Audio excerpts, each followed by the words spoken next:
Been dragging the bottom for oh so long, but I can feel that power running strong. It's in the air, I can feel it now. The dragon's walls are Love you, bud. crumbling down. It's time to fly as I say goodbye. What is going on, Don't Unfriend Me Nation? Welcome to the Don't Unfriend Me show. Happy 23rd anniversary, Good catch. Olivia.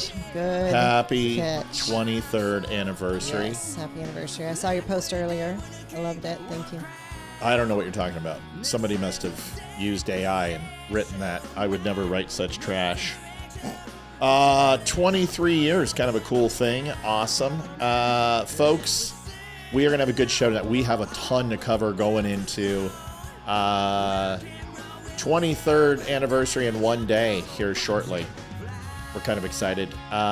What are we doing tonight? Well, we're going to be with you.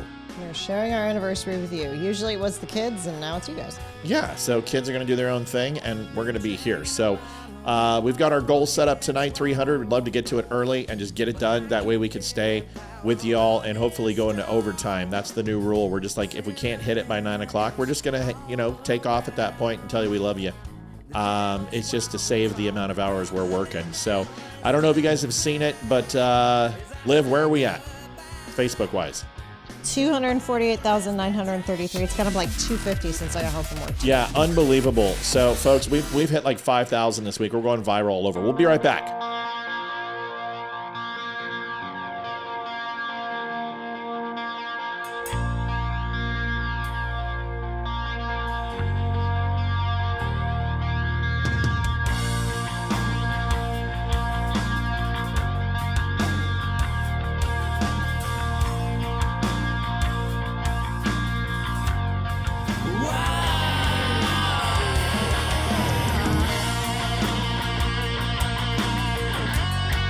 Let's smash that like button and share button if you don't mind. By the way, TikTok people, we will be on live. We just got approved for live. We're doing really well, and that's something they never did before. We're just trying to get final approval to run through Streamlabs because we can't do it directly from a Mac because they only use Windows products because it's China. So we're working on it. We're going to see what we can do, but we might be streaming the TikTok. We might have an entire new audience coming into the show. It's going to be, we're really excited that we got approved. Do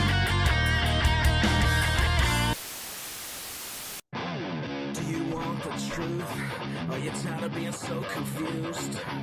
You feel like you're more fucked up than the lies on the evening news. Well, just step right in. We can talk about it all as friends. And if you want, we can hug and kiss and make up for the party ends.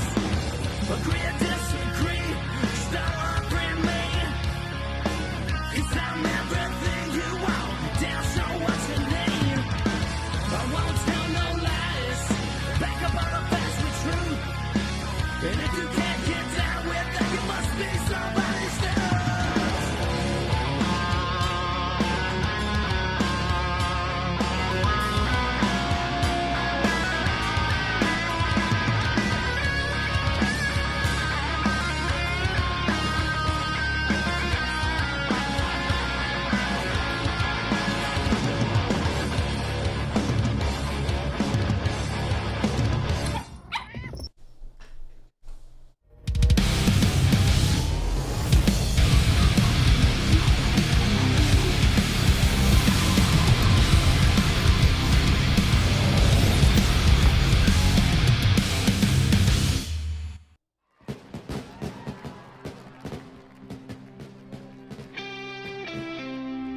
It's Red Friday, RED Friday, which stands for Remember Everyone Deployed. A movement designed to honor veterans and deployed U.S. troops by wearing a red shirt every Friday. As simple as that may be, Red Friday is a great way to back those who serve our country. Go to dumbshow.com and search for Red Friday to get your red on. Hey, Matt, congratulations on your success, brother. And I really appreciate you giving, both sides, and just free speech the opportunity to have a platform, dude. Got it. You got it. Thanks for everything you've done for this country, Eli. We'll talk next time. Tell Jen hello, and I'll have this ready in a couple of hours, and you can share it and take a look. Thank you, man. Thanks, brother. All right. Bye-bye. Adjusting transmitter output. This is the Don't Unfriend Me Show with your hosts, Matt, Leeroy, Amy, and Olivia. Geopolitics, military analysis, and election coverage. Coming to you live on all major social media channels at The Dumb Show. Honest, direct, unfiltered. We can agree, we can disagree. Just don't unfriend me. What's going on, Don't Unfriend Me Nation? Welcome to the Don't Unfriend Me Show. Just some housekeeping things going on. It is our anniversary. We said that at the intro. 23 years, 26 living in sin. Yes. I remember the first day I met her, and yep. I do remember the first day. I remember the first day too. It was very good. Yes. Welcome we to did that last year, how we met and got together. Yeah, Story. we did cover that last year. So just look up the date. Stop banging the table. Looking up the date if you want to. We're going to get past the banging the table thing. I had to tell you that on NerdFab too. It was always all the same. Just please stop banging the table. I need to get shock mounts for this, and then the problem will go away. Yeah. We're going to be covering a lot of news. We thought about doing a special episode, bring the kids on. And honestly, it's the second day of school. They already have homework. They're getting up in the world when it comes to their responsibilities. And we're just like, you know what? Let's let the kids be the kids. And we'll just do a regular show tonight, have some fun, and see what we can do. So the good news is, Liv, once again, Facebook is doing what? It's going viral. We're getting a crap ton of new followers. The couple videos you've posted have gone crazy. One's at 2.2 million. Yeah. So 2.2, one video is at 2.4 million now. It's ready to hit 2.5. It went up. And then another video, we've had like 7 videos be over 500,000, which is the first time ever that's happened. So we're excited, and Yes. things are going well for us. Very excited. And we're, expanding on TikTok and Twitter and Instagram. Even YouTube is ready to break 2,000 followers, which is incredible. I never thought that would ever take place. I didn't either. And we've gained hundreds this month. It's like we were at 1,500 at the start of the month, so we've gained like 400 or 500 almost. And every video I put up now is getting like 1,000 views. So it's starting to take off, starting to get some recognition. Slowly but surely. We're posting the right things, and You're posting the right things. It's okay. Yeah, but we're doing the good things. So it's always always a team. It's everybody who's watching, and then including Amy and Leeroy and all the people who've supported us. It's a we thing. So we're really stoked about it. So 2 things of housekeeping. Olivia's going to go ahead and paste these links. First one is facebook.com. Oh, shoot. I did TikTok. That's okay. First. TikTok.com. And it is TikTok.com at thedumbshow.com to follow us on TikTok. Please go over there. We're posting all of our videos over there, and it's going really well. We need your help. We're going to start going live on there. That's important. And we want to make sure that you're a part of it. So please stop on by and head on over to TikTok and follow. And then if you could also follow at facebook.com/thedumbshow or facebook.com/thedumbshowmatt. And that's my personal profile. It's good to hang out. So we just had to learn how to cut media properly and how to present it. And, doing these 1-minute videos and then doing these 4 or 5 minute videos, they feed that. So doing these short snippet videos are feeding the 4 or 5 minutes.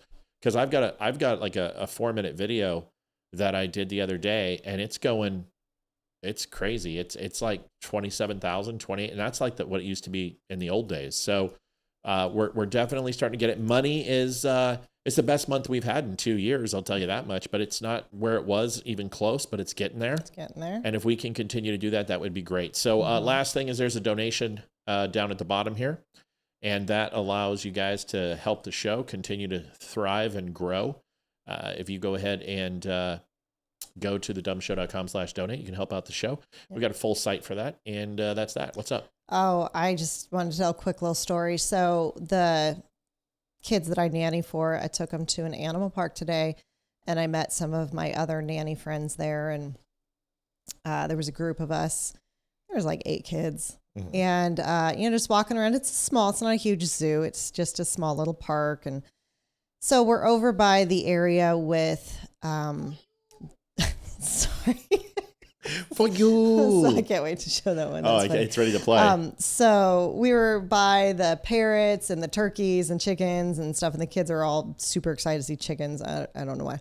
Anyway, there is this pen with giant, massive tortoises. I mean, freaking, when I say giant, they're huge. The male is 450 pounds, and he's 115 years old. And the female in there is 350 pounds, and she's 55 years old. So we're all just hanging out there. One of the kids had to go potty, so we're just kind of parked there waiting for the group to come back together. And the male's been kind of wandering the pen.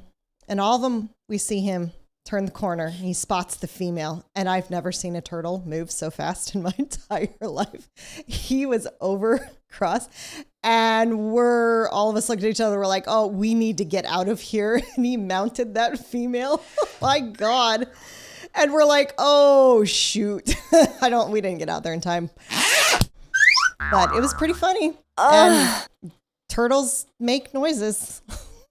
They're pretty loud too. Yeah, I can cross watching turtles mate off my bucket list. What did it sound like? Oh, I don't know. No, it didn't sound like that. It was a very loud grunt. Oh. It was a very loud grunt. Oh no, that only happens when you're not. Yeah.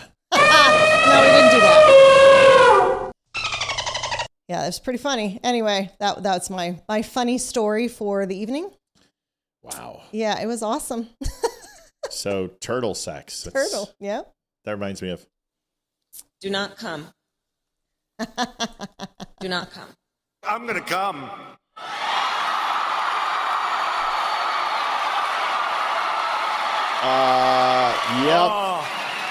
Yep. You know, what's also great is that our little banter is doing really well on TikTok. That thing's doing really, really well, that back and forth.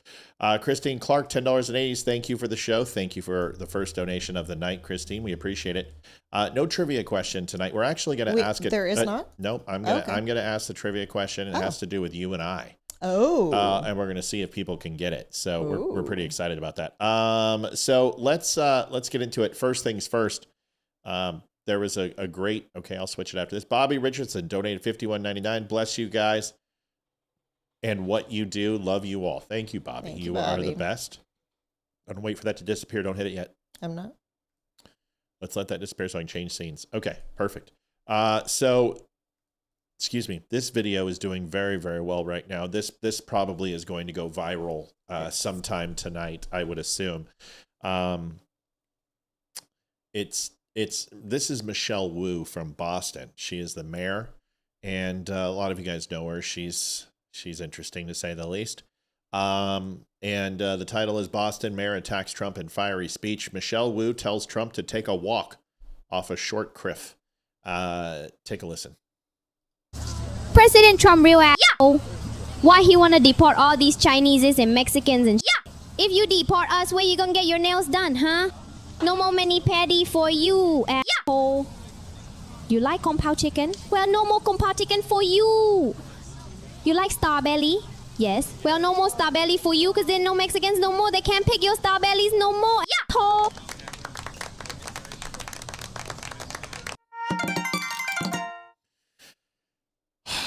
Yeah. It's pretty freaking funny. I'm going to hell. So there's a special place reserved for me. We thought it was pretty funny. So we've got a couple more that are going to be coming up after the show, and we're pretty sure you guys will enjoy it. So stick around, and we'll play those. I'm going to give you a sneak peek to one right now.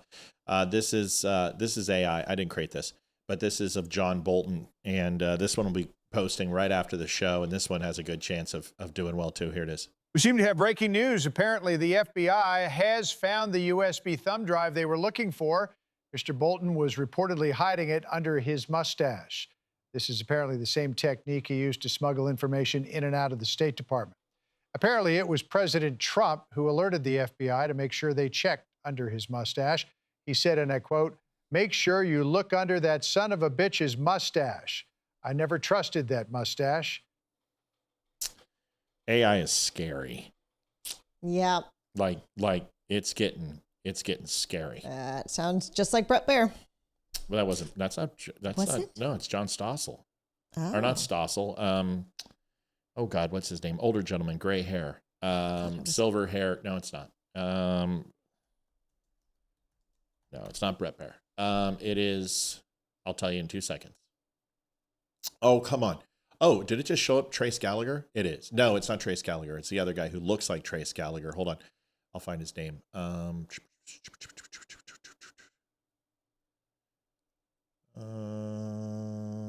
See if anyone's going to call it out. Oh my God. How many Fox personalities? God, what the hell is his name?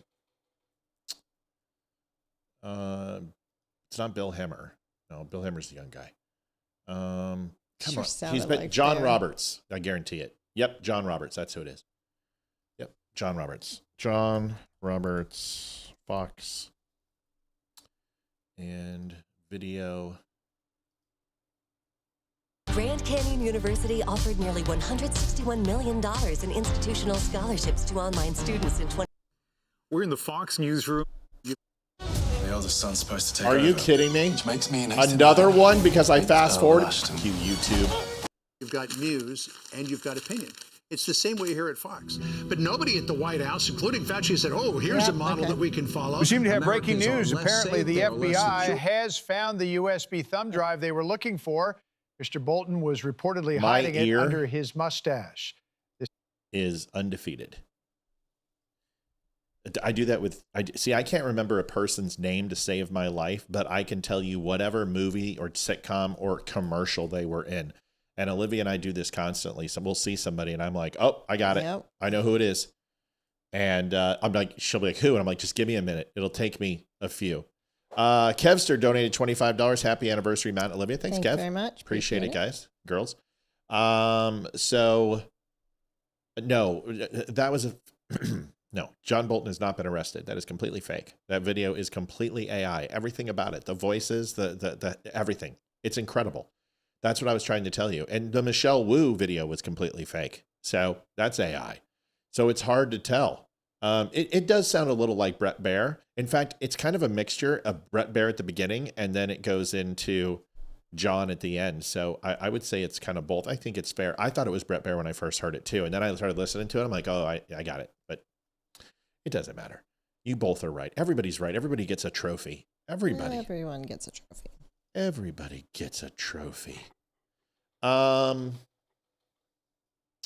Fox reporter looked like a grown-up Eddie Munster. Fair enough. So we got a lot to do. We might as well get into it. Ghislaine Maxwell. Ghislaine Maxwell. Or Ghislaine or whatever. Who cares? Whore pedo chick. There we go. 28 people on Twitter. That's great. Let's see that grow, please. I'd love to go absolutely crazy. No, John Bolton didn't get cuffed. We're going to go in detail on Bolton. I've got some ideas what this is about. A lot of people aren't talking about, which is typical. You know what I mean? So mainstream news says one thing and then everybody repeats it. I don't do that crap. I'll give you the skinny on what I think it is, and usually I'm right. So you can pretty much take it to the bank, but we'll find out. So here's the deal. It's not arrogance if it's true, folks. That's what I've learned in life. Go ahead and pop it, Liv. It's the trivia donation. Oh, okay. Yep. So let's go into the Ghislaine Jizzland Maxwell. So here's the deal. It doesn't matter what happened. Okay. No matter what was going to happen. If Ghislaine Maxwell came out and said that Donald Trump slept with kids, it would be everywhere and the Democrats would be making posters and commercials for it. Ghislaine Maxwell, the most honest woman ever. Let's get her a pardon. She needs to be free. She's a hero. That's what they would have done. Mm-hmm. That's what they would have done. They would have written books about her. Ghislaine Maxwell, framed by the Trump administration in 2020. Yep. That's what they would have said. But she didn't say that. This is what she said. And of course, now, she's a whore. She's a lying whore. Believe all women except women who say good things about Trump. Right, Liv? Or believe all women except women who are Republicans. Right. Or accuse a Democrat. Right. Okay. Are we doing more? Yes. No, we're good. Okay. Let me put your thing back up here. Hold on. Sorry. You got kicked out of here. Because you know what? It's not big enough. That's what she said. We're going to save images over here and get it out of Twitter. Folks, have I ever told you how much I love this computer? Because I really do. And it's redonkulously good. Okay. Escape. Alt-tab out. Command F4. Oh, you bastard. That's the one thing I hate. That light. Oh, yeah. It just blocks my... It's the only blind spot I have on my monitor. Everything else is good. Okay. So here is the Maxwell comments. And I'm not going to spend too much time on this. I really don't care, to be honest with you. This is a nothing burger. It's been a nothing burger since the inception. Did you ever observe President Trump receive a message? Maxwell says no. Talks about the flights, and she talks about Bill Clinton, but also says Bill Clinton was not getting any massages or inappropriate touching as well. And it says, did you ever hear Mr. Epstein or anyone say that President Trump had done anything inappropriate with the masseuse or with anyone in the world? Absolutely never in any context. She said he was a complete gentleman. She was quite enamored with him. He was, as what most people say is, kind of magnanimous, but very charming and everything. She said nothing. Absolutely nothing. So of course she's a lying whore, right? Of course. She's a lying whore. And listen, she is a lying whore. She's a pedo. She's a horrible human being. I don't think she should ever be let out of jail. I think they gave them some dirt. And I don't care what she says. Like, her opinion means nothing to me. She's a convicted felon. A real convicted felon. Everything, well, Donald Trump's a felon. Yeah, okay. Yeah, okay. Like Pee Wee Herman is actually a part of a circus, right? Okay. So it's all make-believe. We know it is. But Ghislaine Maxwell, she was a madam. She was a horrible human being. She was a whore. She trafficked kids. Screw her.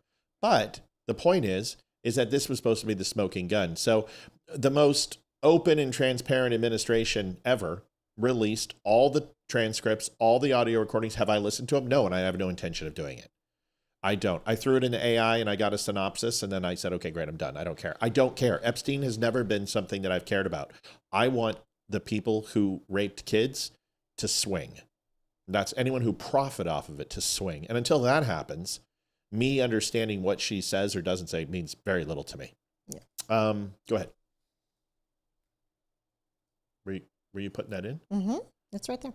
Oh, you call it out. Suzanne McGoran, happy anniversary, Matt and Olivia. May God bless you both. Thank you so much. Appreciate Thank you, the Suzanne. donation.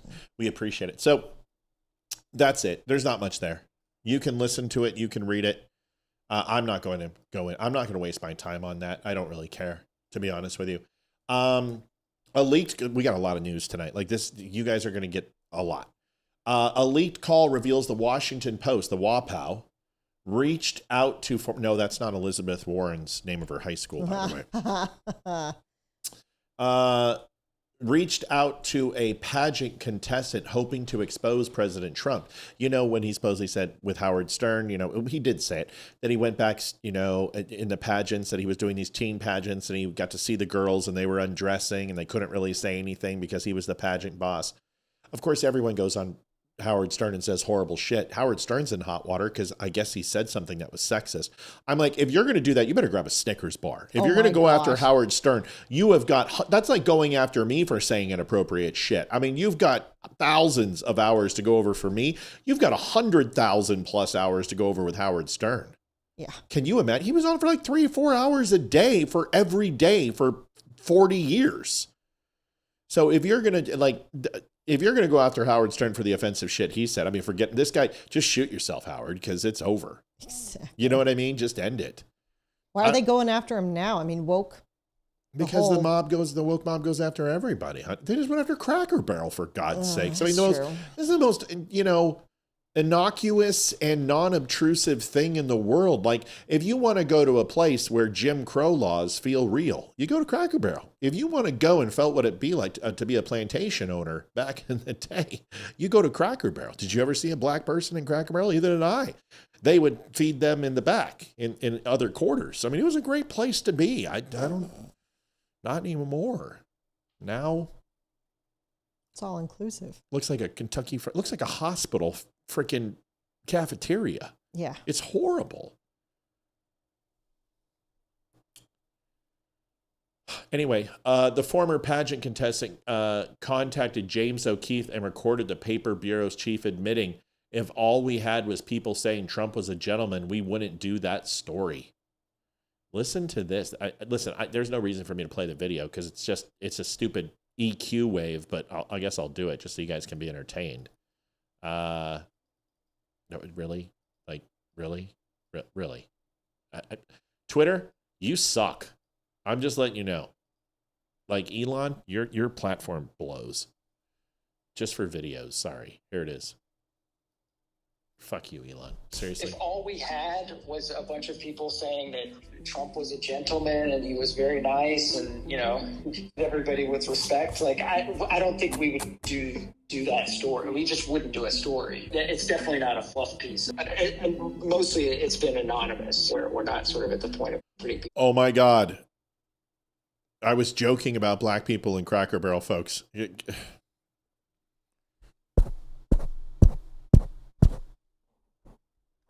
Liv, can you help me?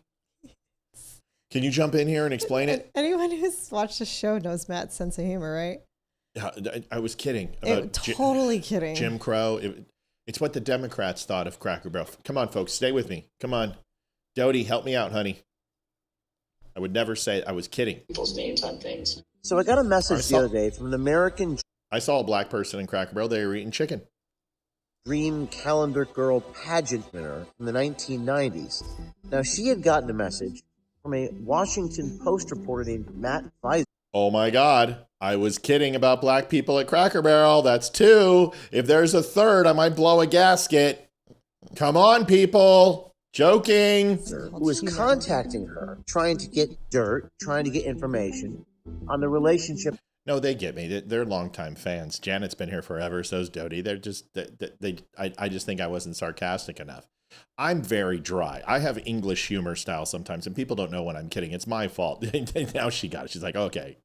Epstein and Trump. Now, Washington Post Weiser alleges in his email to this pageant. And I saw plenty of black people at Cracker Barrel. A lot of them were washing dishes and stuff. They, just winner that he wanted to hear from her experiences. I know, Janet. Oh my God, we're done. President Trump during her time as a pageant girl. Now, she reached out to me wondering what she could do to expose this Washington Post reporter. So she called this Washington Post reporter and recorded the phone call. Thanks for getting back to me. Yeah, I know it's kind of random and out of the blue, but we've been trying to revisit the period when Trump was involved with the competition. We'd heard a little bit about Jeffrey Epstein being around at some competitions or parties and stuff like that, and have just been trying to talk to as many people as we could, particularly since it was a long time ago. And in this phone call... Do you know how bad I would love for one of those people to call? And I'd be like, oh, yeah, you can't believe what he did. I was a transitioning teen at that time, and I was going for Miss Tecumseh. And he came in and grabbed me by what, wasn't my vagina at the time, and grabbed my penis, but I've had sexual transition surgery since then. And I will go on record, and I'm willing to swear at I don't want any money. I'm ready to go, and I would absolutely, but it's not going to happen because I was never Team USA. But I would love to infiltrate one of these and have Olivia pose and pretend or something, and just when they put you on TV or whatever, just expose these people for the frauds that they are. I mean, what scumbag? Every single paper in America, every single media station is literally the National Enquirer. You know what I mean? Yeah, there is no news anymore. It's all op-ed. Just trash. Washington Post reporter Matt Weiser says that they won't publish. Michael Wismer says some of my favorite Cracker Barrel people are black. Yeah. Listen, there was an LOL after that one. Cracker Barrel is so racist that the chess pieces are all white. Anything that they hear from former pageant girls. They put cracker in the name, for goodness sake. Yeah. So. Listen, a Cracker Barrel is a real thing, right? They would keep that from, and seal those on ships from getting moisture. And then when crackers obviously get moisture, there's yeast, they mold, and honestly can create a gas that is not good to release.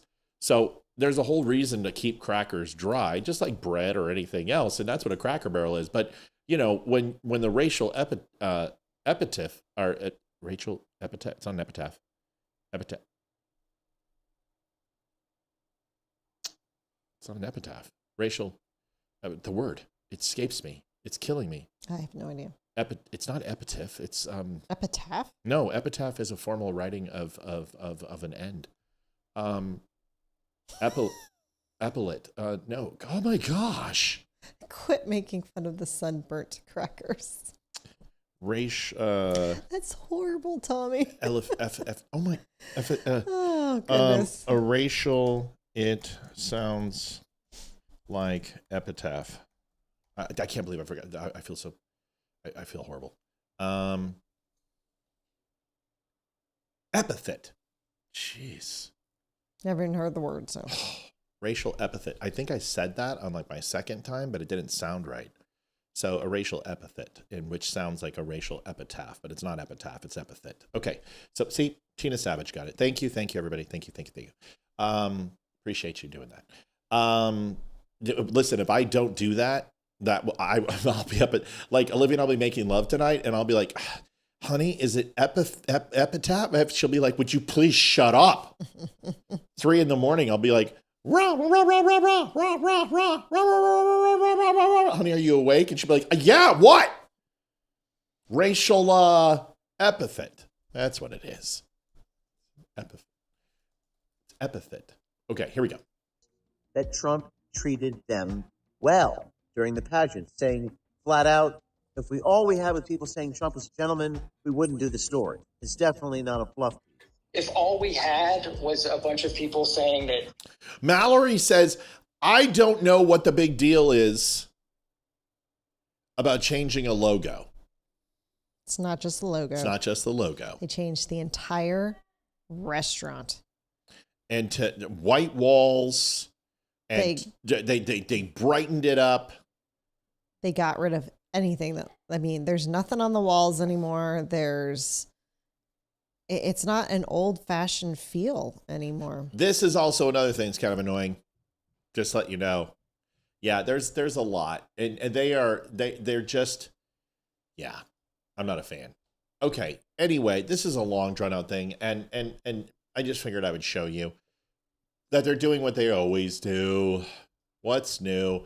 Trying to catch Donald Trump. And it was a complete backfire. So that person basically said, nope, I'm not going to go ahead and fall for it, but I'm going to go ahead and record your conversation and expose you for literally trying to manufacture evidence. Loretta said I did say it right. Awesome. So Mallory, I'm with you.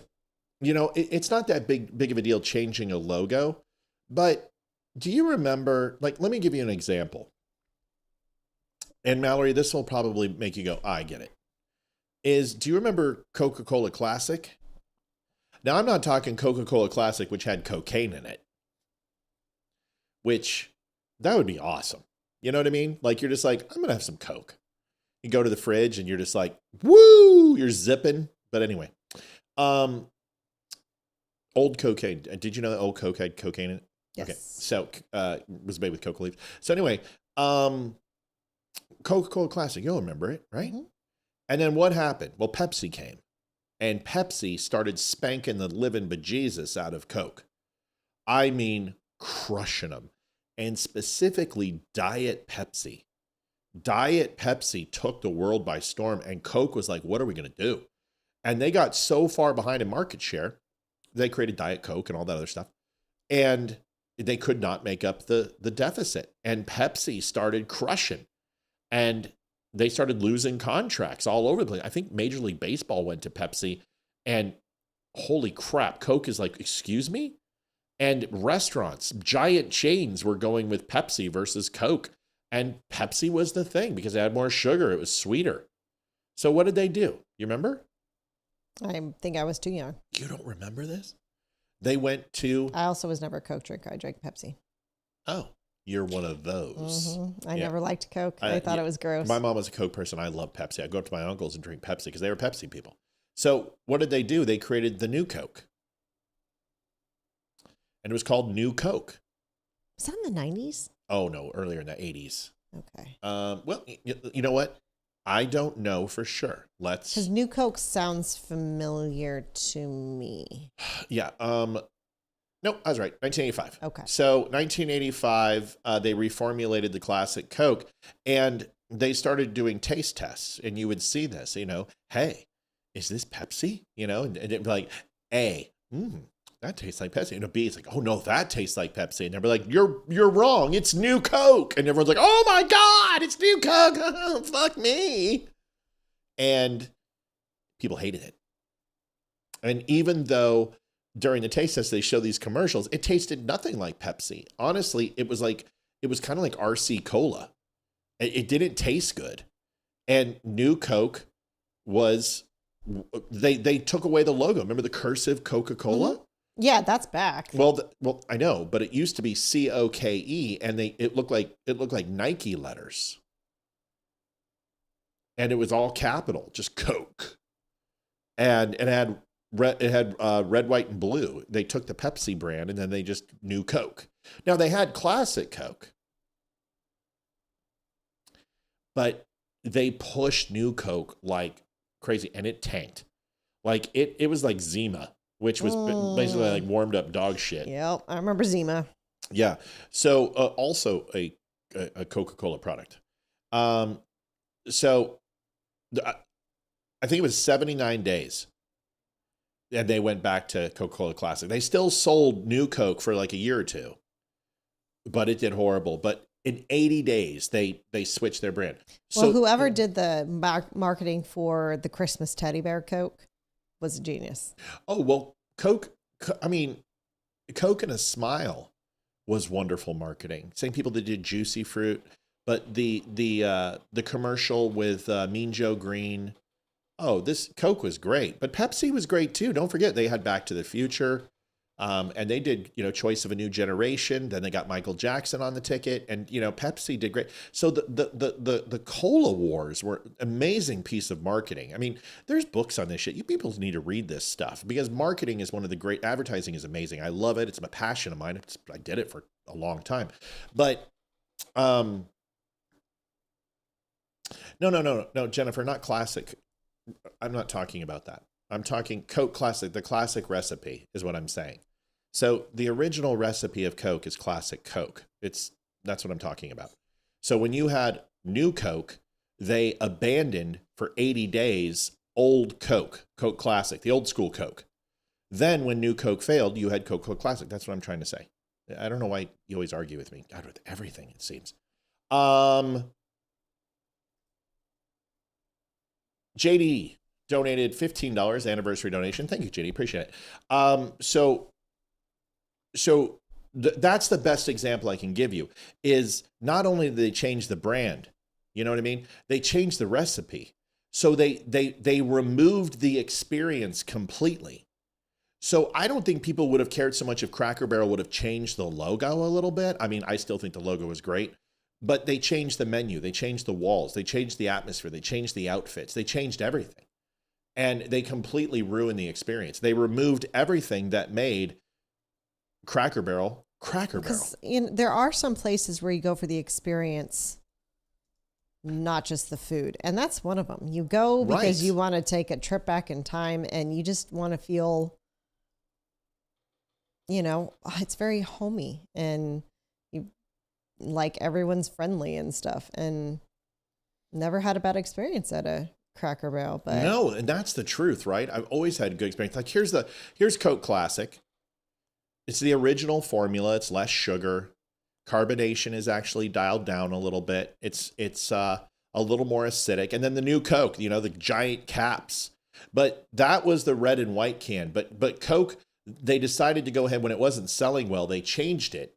And they added, let me see if I can find this, a red, white, and blue, like a red stripe and a blue stripe going along the white axis of it to make it look more like Pepsi. Where? Show me. Right down. Yep, there it is. No, that's Coke too. But that's That's similar, but I don't have a picture of it. But it was such a flop that it just absolutely sucked.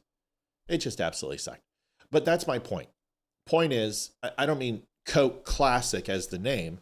You had Coca-Cola, then you had Coke, then you had Coca-Cola Classic. But that's my point. The classic recipe is what I'm talking about. The original recipe. Like, here's the Coke Classic, and almost look like a Budweiser. And then that's the point I'm trying to make, is that you completely took away. And here's the original can. This is actually just a reprint, but that's Coca-Cola. So that whole thing was very similar, and people, they lost the nostalgia. And when they took a drink, they're like, this does not taste like Coke. And the only way I could, like, have you ever had something where you think you're going to drink iced tea and it's lemonade or something? Yes, I've done where I thought I was drinking Pepsi and it was root beer. The psychological aspect of sucking down a Coke as a new Coke, people couldn't handle it. They looked at the can and their brain told them it was going to be Coke, that it was going to be a little more acidic, that it was going to be a little less carbonation and a little less sugar. And they drank it and they're just like, oh, like, what just happened? That's the feeling I got with RC Cola, or Crown. No, RC Cola. RC Cola is what it was called. So that's the point. All right. So it looks like Cracker Barrel still has the country store. I know. I didn't say they didn't. No, everyone's been asking, and I wanted to know as well. I see what you're saying. So yeah, it's been commented on. I'm not trying to be defensive. I just, like, here, I'll show you the new Cracker. You know what I was thinking is maybe you and I could drive down to Sterling and see if they had a remodel, and we could go in and we could videotape it. That'd be a good idea. So the full remodel, here's one photo. I mean, that is not Cracker Barrel. First of all, it's way too bright. Royal Crown, that's right. Yeah, RC Cola, then Royal Crown. Yep. Mm-hmm. That's absolutely right. Thanks, JD, for bringing it up. If they're going to call it Classic Coke, it needs to be the original recipe with cocaine. Right. That would, yeah. So this is what it looks like. It's way too bright. They've added way too much lighting. They've removed all the nostalgia and put it on the walls. They removed the gun and the firearm over the fireplace. The tables have all been changed. It's not the same thing. The uniforms have been changed. It's not the same thing. And like this, I'm sorry, look at this. That is not Cracker Barrel. It's not Cracker Barrel. It boosts now? Yeah. That's not Cracker Barrel. It's not. And the logo, my God, the logo sucks. It's like this. This was a classic. It was perfect. No matter where, look at that. No matter where you were, old country store, Cracker Barrel. It was great. Now, it's new Coke. Look at that. That sucks. Look at that thing. Man, I'm a designer. I could crush this. Crush that. I could make a much better logo than that. And you could have updated it. You didn't have to completely make it vanilla as vanilla can be. This is my favorite. Look at this, Liv. Cackler Barrel. So I'm not stoked. By the way, their stock is absolutely tanking. This is a good chance for us to go ahead and shift into a new gear. Yeah, I looked up our closest restaurants. The images still show it's the old, but I don't know. I don't know which restaurants have been. Well, we'd have to find out. Yeah, which restaurants have been remodeled. I could look that up. I bet I could do it. Which Cracker Barrels have been remodeled? Let's find out, shall we? 40 locations out of their 600 restaurants. Any in Virginia?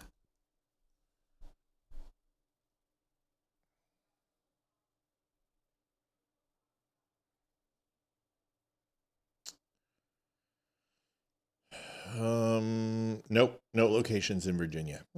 Okay. But we should do it. I think we should. We should go in there. I'm even willing to make a drive for it and go in there and experience it. We should we should show up in sheets and walk in and be like, "Hey, where's the Klan burning at? Is it in the back? What the hell's going on?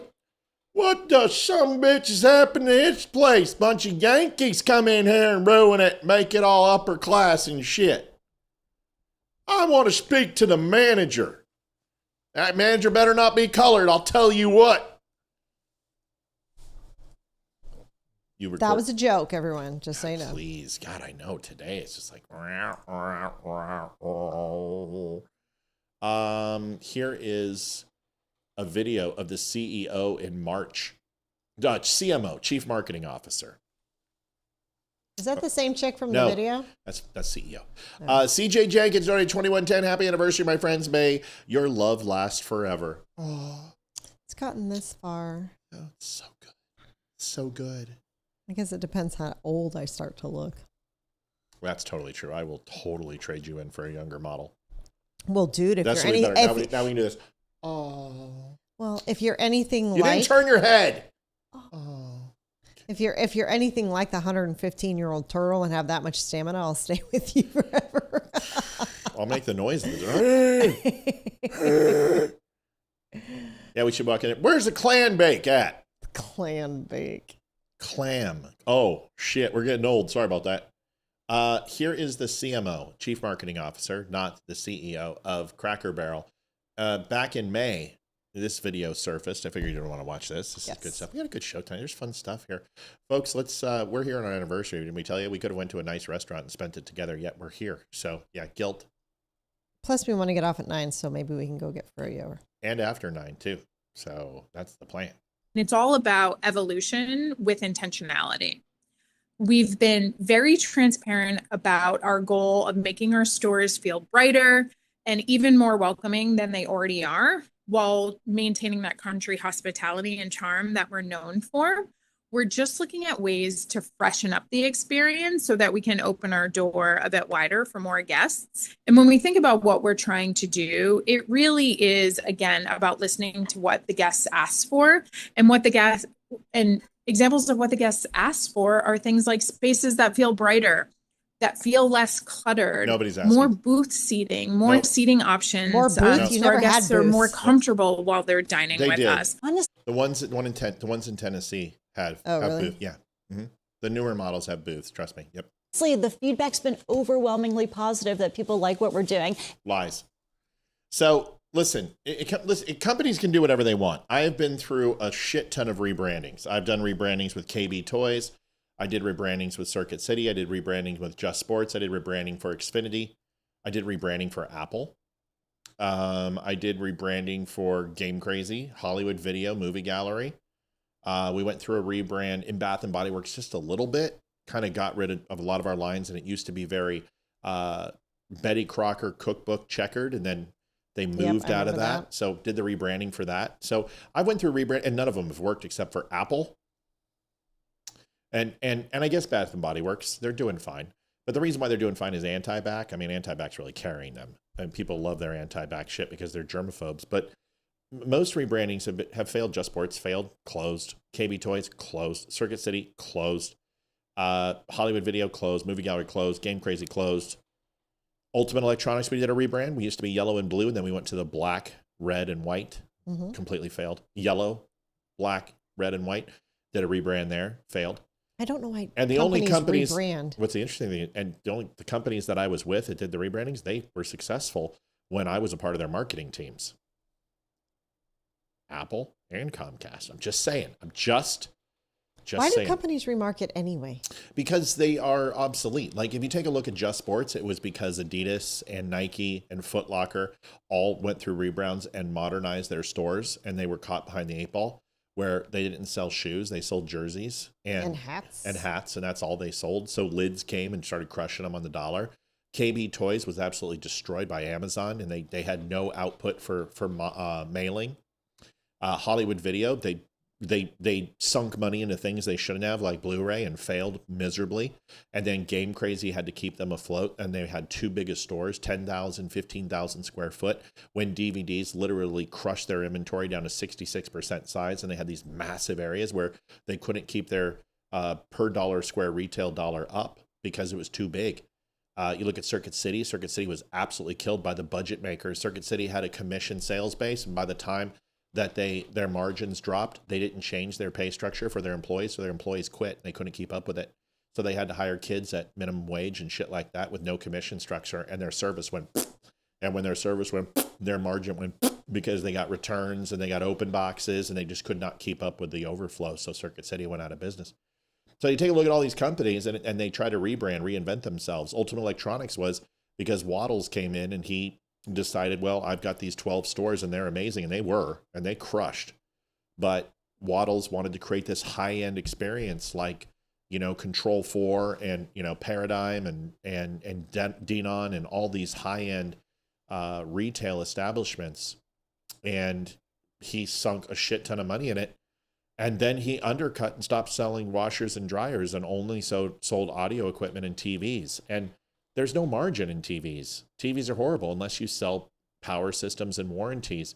So his warranties were like $450 for a $2,000 TV, and it's like 25%. Nobody's going to pay that because he got rid of the high margin items, which were computers, washers and dryers, and audio. He bumped up his audio prices and only carried high-end audio like Denon, B&W, Klipsch, Mirage, things like that, and Bose. And these are great, but you don't sell the quantity that you really need in order to offset the margin that you lost on refrigerators, washers and dryers, and appliances, which had ungodly margin in them. Now they don't, but they did because a fridge was a fridge. The same fridge. I mean, they put them down to aluminum and plastic and vinyl. The compressors in them were absolutely, small and easy in abundance to make. So you could have a fridge where people are like, okay, I know that fridge is going to be $800, and I'm going to have to buy another one in 10 years. But that $800, they only cost $199 to make. Stop. We just had 149,000, like just now. It just hit it. I just watched it turn, or 249,000. That's great. That was a really, really, really good story. That was just going on way too long. Thank you for pulling me out of it. You're welcome. My point is that margin killed Ultimate Electronics because they took away their revenue model. So corporations go through these ebbs and flows, and the CEOs go, we need more margin. And instead of increasing customer service or introducing a newer product or adding revenue stream, what they do is that they go ahead and try to reinvent the wheel. Bed Bath & Beyond got caught up in the coupon game, just like JCPenney's and Sears did, and it crushed both companies. Bed Bath & Beyond got killed by the coupon game. Don't you remember? Oh, yeah. Yeah, it's 20% off coupon, and when you couldn't get it, it was off one item. We're like, wait a second, I just got 20% off last month on everything in the store, and now I've got one coupon, and people were pissed. Oh, yeah, because they used to, even if the expired ones, they'd take them. So what Bed Bath & Beyond did is that they basically, what the customers did is they said, well, we're not going to shop until we get that 20% off coupon. And every quarter they would send one out, and they would have this massive sale, but they would take 20% loss on their margins. But by that time, their buying power was down. They would run out of things. They wouldn't be able to overstock because they weren't selling during quarterly projections. So their buying power went down. Their credit rating went down. So they started fighting for that. So they said, okay, we'll take any coupon. Well, now when you do that, you're going up against a budget you already set a year ago, and you just cut 20% of your profits 365 days of the year. You can't fucking do that. So they had to start firing people. When you start firing people, customer service goes down, your buyer power goes down, and then you close. And that's what they did. They started closing locations. So they went with the fat meat locations that were doing well in or outside of those coupons, but that wasn't enough to sustain their profit and loss. So people stopped investing. Creditors stopped giving them. And they got crushed. I think they're opening a couple actual stores again. Yeah, they were just online. Well, so is Toys R Us. Toys R Us is coming back too. Mm-hmm. But the point is that they will come back with a newer model. Toys R Us will be smaller. They will be specialty toys. They will be handcrafted toys, things you can't get on Amazon. Or if so, they're going to make sure that they have a shipping department that is competitive and an online presence that can compete with Amazon. Really, Amazon is what killed Toys R Us. They sucked them into an online presence that they weren't ready for, and then just dumped them when they relied on that revenue that they weren't going to get. So anyway, this is what I used to do. I love this stuff. I love analyzing retail. It's what I know. It's what I understand outside of other things, but I'm passionate about it. And I would go into markets and I'd find out what was wrong and I would fix it. And there's always three things. It's the employees, it's the locations, or it's your customer demographic. And you've got to figure out how to curtail to all three. So there were times where like 43rd and Bell was a high crime area. So I had to make sure I hired employees who were strong and big so we wouldn't get robbed. We cleaned up the areas. We had security brought in, and that store became $1 million store overnight. I mean, like that, because we made the changes that were proper. Other times we would walk into a store and I would bring everybody in, the manager, the assistant manager, the front end, all the employees, and I'd say, hi, you're all fired. Have a nice day. Real quick. Yeah. Thomas Griffiths was just in here. So he just lost his brother. And I just wanted to say, we're sorry about that. He actually messaged me earlier, and if anyone could keep his sister-in-law and their kid and the kids in their prayers. I guess sorry, he did Thomas. not have health, or he didn't have life insurance. So they're going through a hard time. So if you could keep them in your prayers, that would be great.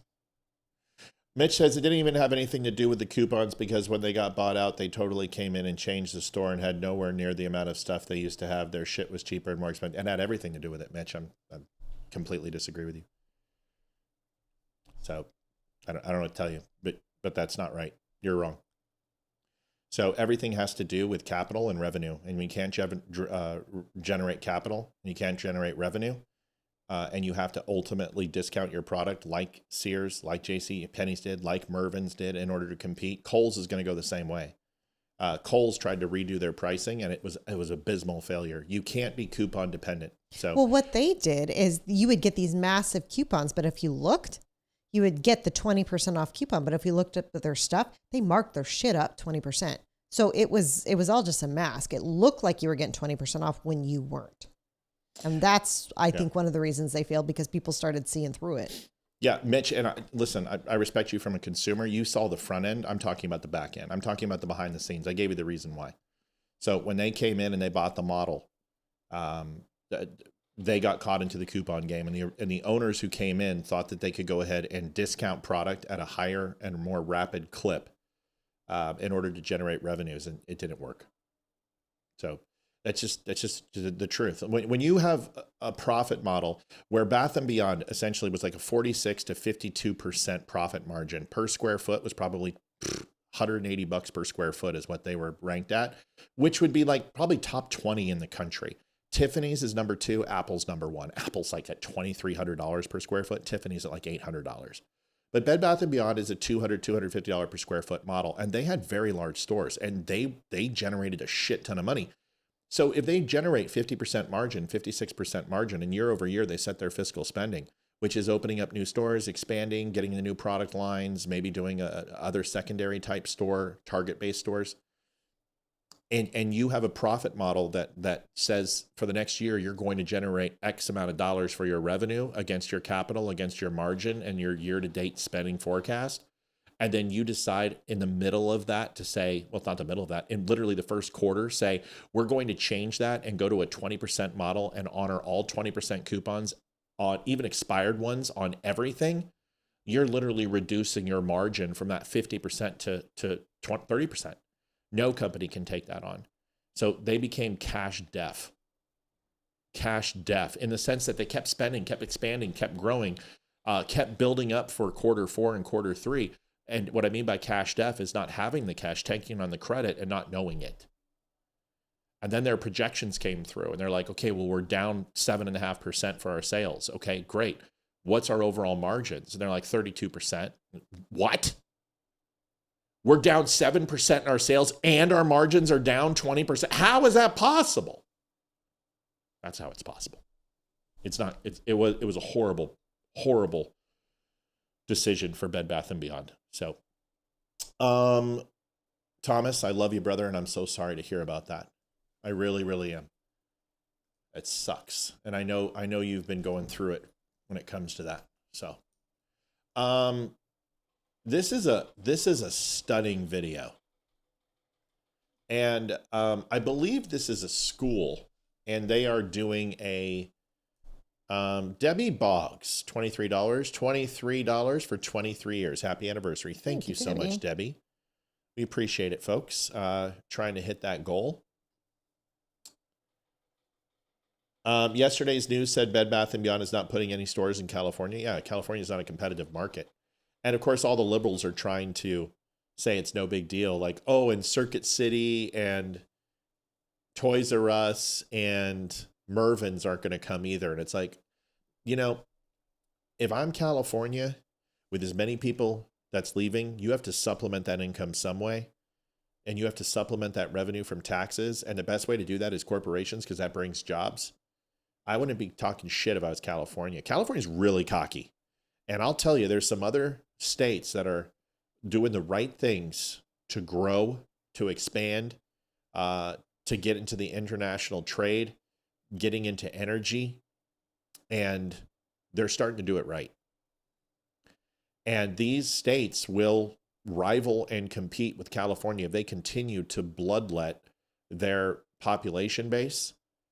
Companies are going to leave. Texas is on the rise. Florida is on the rise. Louisiana is doing pretty damn good things. If you take a look at Mississippi, a lot of people make fun of Mississippi for their education. I don't know if you've seen what Mississippi's doing, but Mississippi is climbing, and they're climbing fast. If you look at their year over years and look at over their 5-year trend from education, they are doing exceptionally well.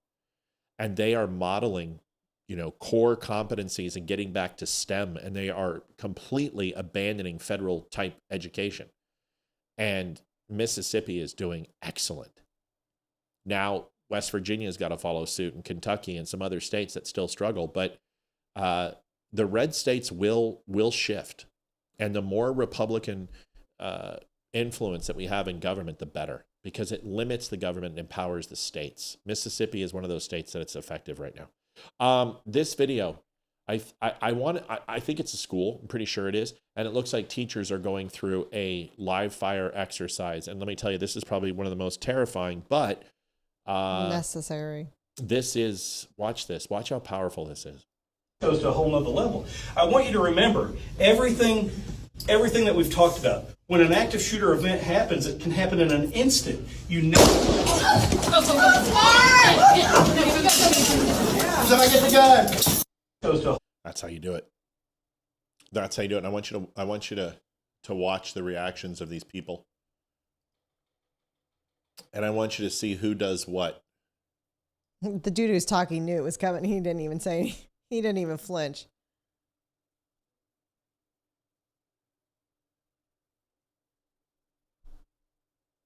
Who notices him? Nobody. So 2 people are dead before he even breaks into past the lockers. Nobody sees him. Not one person's paying attention. He literally gets a shot off with nobody watching. Nobody. They're all watching this guy. They're distracted. You've seen me in a crowd. What am I like? You are scanning the entire crowd, and that's it. That's all you do. I am never distracted. Now, everybody kind of reacts, look at shoulders up to protect their ears, right? And cover their eyes and their hands. They feel the concussive force. Look at this guy down here with the hat. He just drops. He drops down. This is the worst thing you could do. This is the dumbest thing you can do. Dropping down is like hitting the brakes going up a hill in oncoming traffic. I've yelled at you for it 100 times, right? Yep. Every time you touch your brake when you're going up a hill in oncoming traffic, you're going to kill us. If you don't have any power, we're dead. If you can't get out of the way with power, slowing down on a one-way or two-way road is the worst thing you can possibly do up a hill, or when somebody's coming over. They're in your lane, get over as far as you can. But don't lose power. You lose power, you can't jump off the side of the road or veer over to the left. You're going to be a sitting duck. Dropping down's the worst. Now look at this. This guy, the guy in the white, on the right-hand side, does it right. He doesn't flinch. He just immediately goes for him. Yep. And this girl in the black and red, good for her. You've got 1, 2, 3 going. But these 2 women right here, look at this guy. But look at all those people who ran. You always can tell the winners and losers. And what I would do is I'd play this video. Now watch this guy. Watch the guy who dropped. Tries to be the hero. This is the guy that sits there and goes, I almost joined the military. Yeah, man, I almost joined. Instant. You know. Somebody get the gun. Get the gun. Get the gun. I'm in a really precarious position sitting on my ass doing nothing while women outperform. And listen, I'm not here to make fun of the guy. That's the fact that he even said anything. I mean, that's scary. If you've never been in that situation, you've never heard gunfire, you don't know what to do. But someone should have clocked him long before. And if you're teaching situational awareness, that lesson right there is the greatest lesson in the world. Like, you will play that tape and you should criticize. I mean, you should embarrass people. You put them up there and go, you are teachers. Look at you. What are you doing on the ground? What are you doing running? What are you doing? And point out who did it right and who didn't. And unfortunately, shame and embarrassment is a great lesson. We learned it in the military. I learned it from my father. We learned it in corporate. These people should be shamed. And the question, shame. The question should be asked. If you want to be teachers in today's world, you also have to be defenders. And some of you have to go home tonight and ask yourself the real question: is this job for you now? Are you the right person to protect these kids? You know what I mean? So it's a really good lesson. And listen, I'm not perfect. In a live fire exercise, I'm going to jump too. But I'm also going to draw my weapon. And my target selection is going to be acquired quickly. And fleeing that situation is not the right thing to do. Because the problem is that when you turn your back to somebody, you're a prime target. Mm-hmm. You can't run away fast enough. And this is the thing in the Vegas shooting that just if they would have trained people, so many less people would die. Because here's the problem. When that guy was shooting in that window, he had a downward trajectory, but he was coming down like a 27-degree angle. He couldn't go any further without literally leaning out the window. So his maximum overall sight line was really from his current position of shooting up. He couldn't go down any further. Sweeping left and right was also challenging.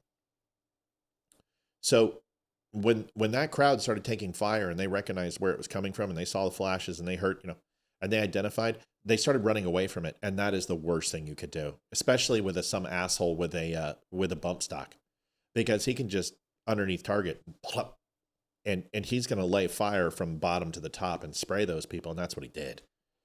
How many people died there in that? If they would have, I'll tell you, I don't know the correct answer to that. So 50 some odd, maybe more. I think more. So when they started if they would have started running towards him and decreasing the angle in the line of fire from that elevated position, it would have saved lives. But they didn't know that. And you've got to train this shit. You've got to teach people what to do in these situations. Decreasing the line of fire and the visual target selection that this person has, running towards the fire would have been the best choice at that point. But they didn't know that. They can't make that assessment, But if you go through military, you go through training, you go through infantry, it doesn't matter, special forces, or even a non-combat role, you learn basic strategies on what to do if there's a shooter on your location. And to try to spot that location so you know where the line of fire is coming from. 68, Chuck says. Yeah, I know, 50 plus. It was pretty big. Yeah, so instinct of duck and cover. That's right, but that's not what they try to teach. So right now they're teaching to evade, run, and hide. Escape, evade, and hide, I think is something like that.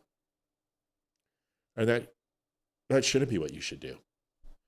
You should find a fortified position, secure location, arm yourselves, and wait to overwhelm target. Try to get out, first of all. Identify where the shooter is. That's the most important thing you can do. Gunfire in close quarters is extremely difficult to ascertain. But identify where the shooter is. Identify where the threat is. See if you can get to a spot where you can secure. Classroom can be secured very easily. There's a lot of things you can put in the door jamb. You can put a chair in the door jamb. If they have any type of preventive countermeasures to lock on the hinges, there's plenty of things you can do. But in the end, get up against the wall. The wall that they would enter from. Line up. And everybody get rulers, staplers, books, paperweights. I don't give a shit. Anything that could be a weapon. And as soon as that person, you see that muzzle encroach upon that door, everyone goes after it. Get that gun away. And yes, people may die, but I'm telling you what, you're not going to stop 30 kids jumping on a man. I'm telling you right now, you're just not going to do it. The mass, the equatable mass of that force is going to knock you on your ass. I don't care how big you are. 30 kids coming at you with sticks and paperweights and everything else. It's better than sitting in a closet, or it's better than a teacher covering a mass of students' bodies like they did at Sandy Hook. You've got to fight. Get the threat. Flight, hide, or fight. Yeah. I would say flight or fight. Hiding is useless. If that threat's coming towards you and it's coming in that classroom, hiding in a closet's not going to stop it. It's just not going to stop it. Honestly, the guy's going to put 5 or 6 rounds in that closet. I mean, it's just fight. You're going to die if you don't, so you might as well fight. That's my point. Looked it up. 61 died, 867 injured. And that's fragments. That's ricochets. That's rounds going through one and coming to another. I mean, this guy, that is really hard for me to believe. 867 injured. Holy crap. Yeah, that's a lot. Wow. Yeah, Bubba and I agree. Fight or fight. Flight or fight. Fight. Flight or fight. There is no hide. Don't hide. It's not a game of hide and seek, because the game of hide and seek, if you lose, you die. That's the truth. Well, I've been saying that military fathers to patrol the schools. And here's the thing. We had that in Texas, the watchdogs. Fathers would watch, but we weren't armed. But I agree with you. I think Donald Trump, to protect these schools, should. But have you noticed the mass shootings? When's the last mass shooting you heard of? It's been a while. Kind of crazy, huh? And you're just not hearing the level that we heard at one point. You know what I mean? So, all right. Gosh, it's so great to see some numbers. I can't believe we're at 249. I mean, I didn't think 250 was going to come this year the way things have been going, but now we're going to have to start considering what 300,000 looks like, you know? Yep. You ready for a commercial? Sure. I don't even know what this question is. So I'm going to give you the question.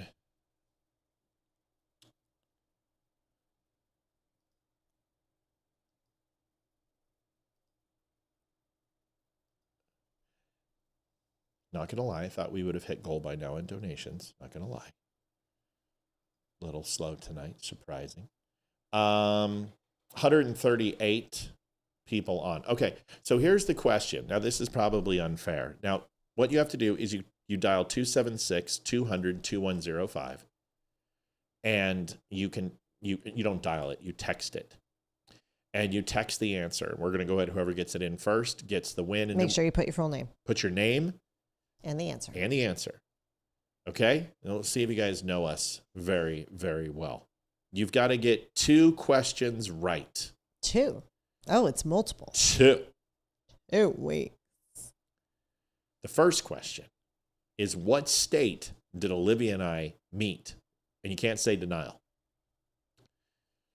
What state did we meet in? And 2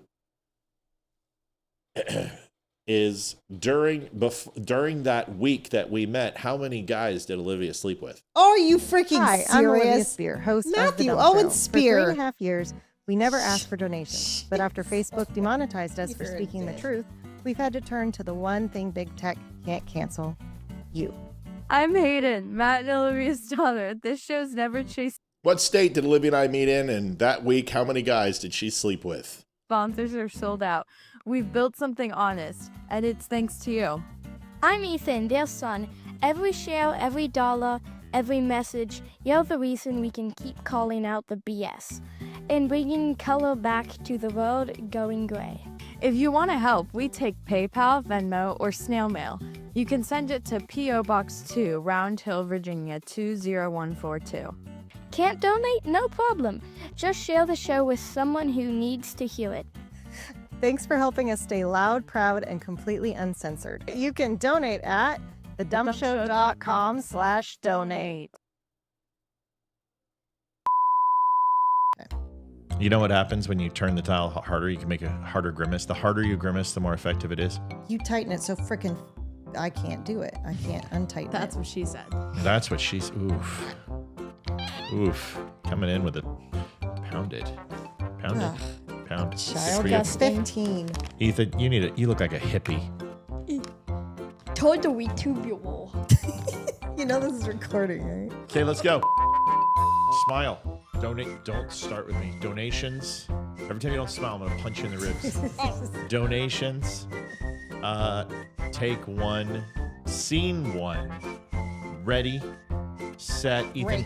Ready. Don't screw it up. Okay. Ethan, don't mess this up. Ready. Set.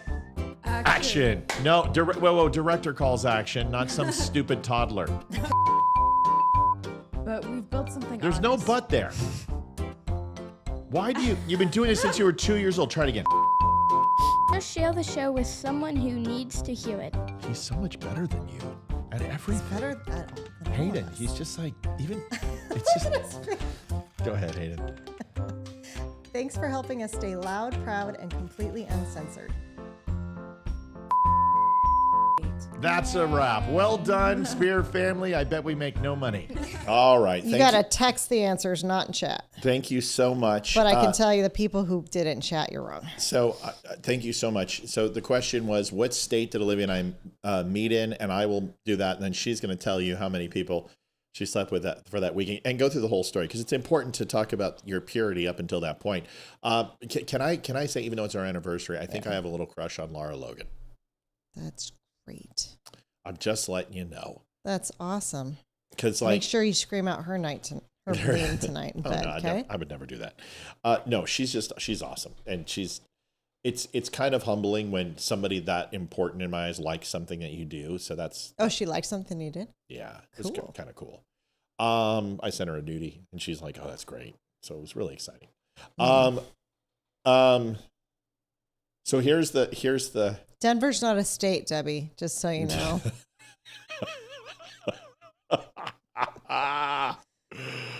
Oh boy. How many people actually got it right? A lot. First of all, it was one of our most popular questions. Here's some of the guesses. No. Melanie says, I don't know. Cali, 1. Montana? No. California, 1 guy, you? Nope. And you forgot you put your name there, Deborah. Mel says Colorado, 1. Mel? Nope. State of Euphoria and more than her daddy would have approved of. JD, that's pretty good. That's good. It's pretty good answer. James Jurgemeyer in California. James is in Vacaville. Texas and Montana, not taking a bite on the last one. Carrie says 1, shoot, California. Living Patriot got it. Living Patriot got it, but then he changed it. No, wait, that was you, Matt, at something and something. Now we're doing the top 5. California and 1, Debbie Buggs. Nope. Not. Santana, Montana and 0. Nope. No. I grew up in Montana. It's not where we met. Jennifer Garlett says California and 1. Nope. Bubba says Colorado and a number. Not giving the answer. Janet Crenshaw says Montana and 0. And the actual winner is Carrie Spriggs. Carrie guessed, and the correct answer is Wyoming. That is absolutely one. I'm going as slow as I can. You better hurry up. Absolutely 100% correct. And Olivia will now give you.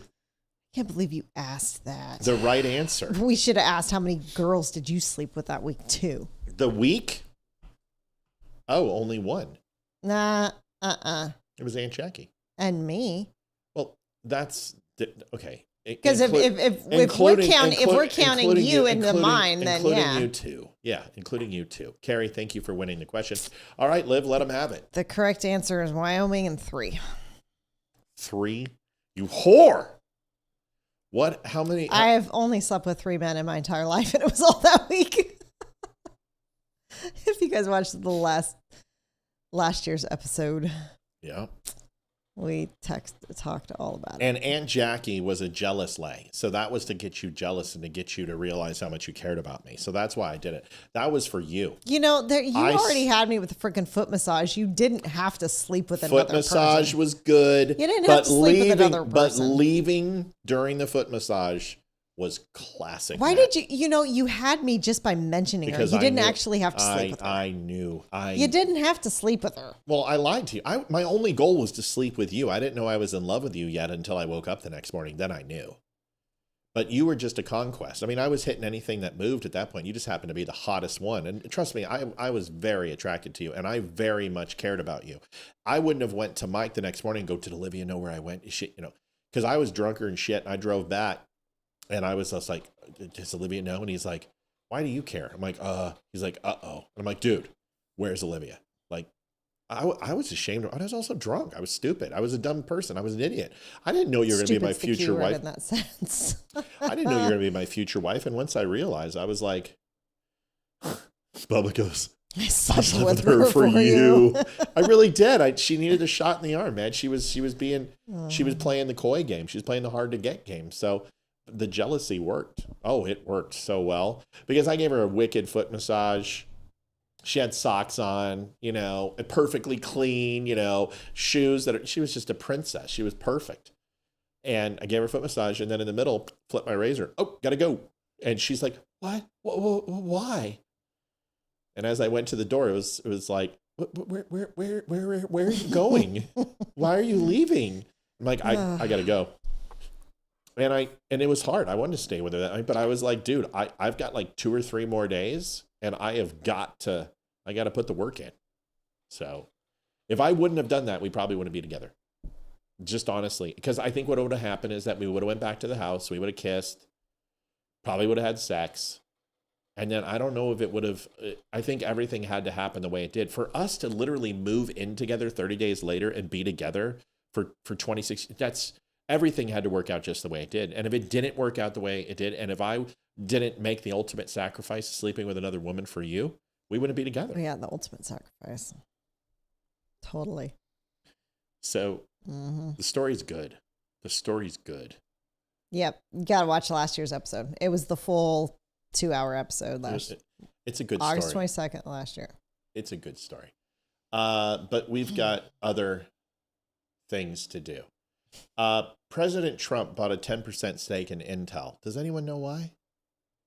No. Everybody's like, oh, it's communism, state-controlled means of production. It's because they're a chipset manufacturer. And if Intel goes under, their stock is hurting right now. He's giving them an infusion. He's buying 10% of it to go ahead and invest billions into their company for the U.S. government. And in the trade is that you make a shift in focus into chipset building. This will put them on level with Taiwanese Semiconductor and other companies that are making chipsets. Apple's going to be making chips. Intel's going to be making chips. Nvidia's making chips. Everybody's starting to make chips. So Donald Trump coming in and saving Intel by them guaranteeing that they're going to make chips in the future helps America's security. This is his job. He's using the CHIPS Act to make an investment into Intel. There's nothing wrong with it. Here's the announcement. Evelyn, we met in Torrington, Wyoming, by the way. Somebody wanted to know. Evelyn wanted to know what city. Deborah says, I know Denver is not a state. Sure. We know. Mel's like, I beat the sailor at his own game. What? Mel said, I slept with more people that week than you did. Can we talk about that summer? Yeah. You want to do that? No, not really. I don't think you do. Not on our anniversary. I really don't want to think about all the other women you slept with. You asked the first night. That's your fault. That's your fault. And I gave you an honest answer. And no, I didn't. That's not true. No, you didn't. It No, took you a I long. I lied. It took you a long time. I lied. And a really drunken night for the real answer to come out. It slipped because we were playing Truth or Dare, I think, with Brandy or Chris and somebody. We were playing, like Truth or Dare, drugs, Truth or Dare. We were at Zhang Street. Yep. No. We were in the Village of Bear Creek. I don't even remember. That's where we were. And we're sitting at that little table that we got from the Denver Zhang Street or whatever it was. And it was the brown glass and the wicker chairs. And it was right there on Village of Bear Creek. And whoever it was who was there that night, it might have been all the not the Apple crew, but the Game Crazy crew for my birthday. My dad was there. He came. Dodd came. I don't remember. Chris, I think that's when it was. And you're like, what? No, I'm not going to let it go. We know everything about each other. I know now. Olivia, will you please tell them that this doesn't affect you in any way, shape, or form? Gosh, oh my gosh. No. She's she's bulletproof. She's lived with me for 26 years. Give me a break. Here's the video. And there's 2 minis of him in my house. I have no. You're smarter than you give yourself credit for. Hayden sounded like you the other night when she she scorned Ethan. Oh, I was like, oh my God, Olivia has shown up. About the 10%? About the 10%. Yeah, I met a man. He was a very nice man, and I called for his removal because I saw something by a man named Tom Cotton, a senator. Nothing, from go Arkansas, away. Who's a great guy. Just because we mention you doesn't mean you come in here and get attention. Amazing. You get enough attention anyway. Leave. Shut up, Hayden. Go away. It's amazing. She hears her name. She goes, she peeks in. What about me? What about me? What about I'm here. You can be on the show if you want to. Folks, $167.99 on donations. I was really thinking tonight was going to be our birthdays. Like a banger night, but it will be later. It's see, I told you. But we want to go get yogurt. Can we get Janet Crenshaw, 26, make you holler, love you long time. Thank you, Janet Crenshaw. So I just love to crush this goal so we can get out of here at 9:01. We have a date. So we got to get going. I'm a supporter of his too. And he wrote a pretty nasty story about the head of Intel. And I said, well, if that's right, he should resign. And he came in, he saw me, we talked for a while. I liked him a lot. I thought he was very good. I thought he was somewhat a victim, but nobody's a total victim, I guess. And I said, you know what? I think the United States should be given 10% of Intel. And he said, I would consider that. I said, well, I'd like you to do that because Intel has been left behind, as you know, compared to Jensen and some of our friends, NVIDIA, some of the people and the people because Intel should have never been. Intel was the biggest, most powerful chip company in the world. Yep. And then they started leaving. You got that manufactured. And they started going to foreign countries, in particular Taiwan. And lost if we had Apple. a president would have said, okay, you can go to Taiwan, but we're going to put a 100% tariff or a 200 or 300 or a 500% tariff. Look at Anybody the Dow. that sells into the United States has 45,709. My God. They wouldn't have left. They would have never left, and we wouldn't have. So in the meantime, we had people that were, in some cases, good politicians that weren't good on trade. I loved that man, but he was not good on trade. I totally disagreed. He allowed the car industry to be taken out of this country. All right. So once again, this is a national security issue. Intel going out of business is a horrible thing. This will revitalize their company. It gives them security future. It gives them guaranteed revenue stream from the United States, and their chipsets will be bought, and they won't need to be ultra competitive on price because the United States government really doesn't give a shit about that. These are all good things. Now, is this a long time solution? No, but it's definitely for the next 5 to 10 years gives Intel a very reasonable business model that they can rely on, which makes them competitive in this space. And that's what the United States needs. Anyone who sits here and says that this is about communism, you just don't know what the hell you're talking about. If it was state-controlled production, they would simply take over Intel. That's not what they did. They're investing in it. Mel Lowe donated $51.99. Happy anniversary, kids. Thank God. Thank Mel. Thank you. Thank you. Thank you. We need it. We need it.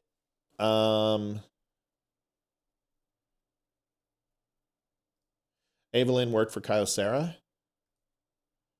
Pamela, please, can you be more desperate and show more tit next time so we know that you're a complete whore? Can we ban this troll bot? Hang on. Let's do it first, because if you don't, they hide and they cloak their stuff and they nail. There she is. Get her. Nice tits, by the way. See you, Pamela. Or should I say Fing Fang Dang from Vietnam? God. Right outside of Arlington, did you see what happened? No, what happened? Oh, well, Arlington held up a sign that basically said, if you don't accept transgenders, then we won't go ahead and accept blacks at water fountains. This is in Arlington. So the transgender movement is now at the schools. This happened right outside one of the schools. Thank you so much, Thomas Austin, $21.10. I will never be tired of winning. Me neither. I think it's awesome. Here's the... There's even a black woman in the crowd, I think. Oh, it's bad. And they went ahead and they brushed it off. Let me show it to you. So here's the sign. I've got the video. And Winsome Sears is black. And the sign says, oh, well, okay. Just be that way.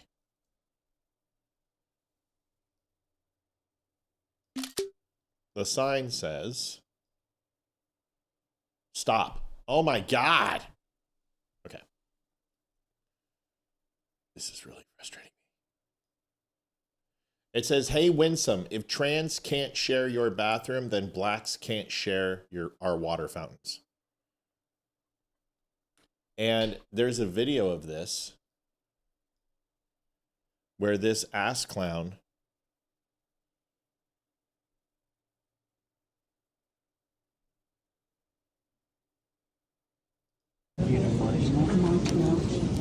gets confronted, and I don't know if I have the video, but it's old white chicks. I mean, it is old white chicks, and it's the same thing in DC. These are paid protesters. That's all these people do. Then this is APS, Arlington Public Schools, which is right near us. Pride to me means first. And here is a video that they just put out. And then I'll show you what they did today. So they're just protesting. Accepting that person for who they truly are and acknowledging that they belong. Pride to me means firstly just their identity. To be able to affirm a student's personal journey. I remember that when I was a kid, back at the turn of the century, pride meant... When you were a boy? No, a girl. And largely just visibility, right? You're still a girl. If you felt safe and brave, pride... We're all human.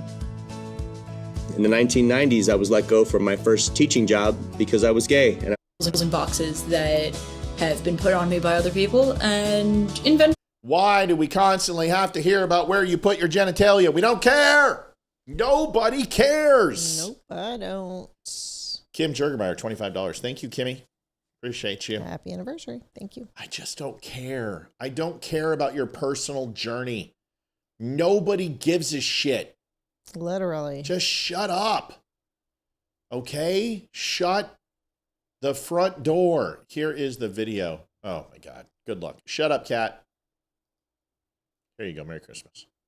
I know what it's like to grow up in an This is a man talking. Of course it is. environment, to grow up in a culture that does not have these protections. I know what it's like to have to hide, to not have the words to describe what I'm feeling, to know that if I was honest, that my family and myself and my friends would be crazy.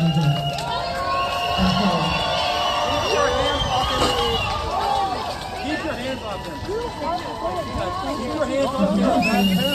You're a bad parent. Stop mutilating children and release the Epstein files. Prescribing medication for the rest of their lives. You support pedophiles. If you touch me with a sign, that's assault. Mm-hmm. I'm sorry. That's assault every single day of the week. And the Epstein files, what the fuck does it... I mean, they just latch on to anything that they can, don't they? Yep. 30208, we hit goal. Thank you, folks. We'd love to overdrive a little bit if we can. We might stay a little bit later with you if we do so. Children, you are pushing them down. Just get away from him. Walk away. Walk away, everybody. Walk away. Walk away. Walk away. Walk away. And get them help. And get them help. I know what it's like. So you know what? The guy in the green, good for him. Yeah. They have a right to protest. They have a right to have an assembly. They have a right to do everything. And him coming in there and going, walk away, is the best possible thing you can do. Don't instigate. Don't get involved in that shit. Just stay out of it. I mean, it's so stupid. You don't know these people. You don't know them an explanation. You don't owe the people who are against transgenders an explanation. You don't owe the people who are for transgenders an explanation. What we owe is our kids' protection and safety from people who are mentally fucking disturbed in any way, shape, or form, whether that's a parent, whether that's some sort of sexual predator, whether it's a transgender person, whether it's a school shooter. We protect our children. And that should be the debate. That debate will not be handled here.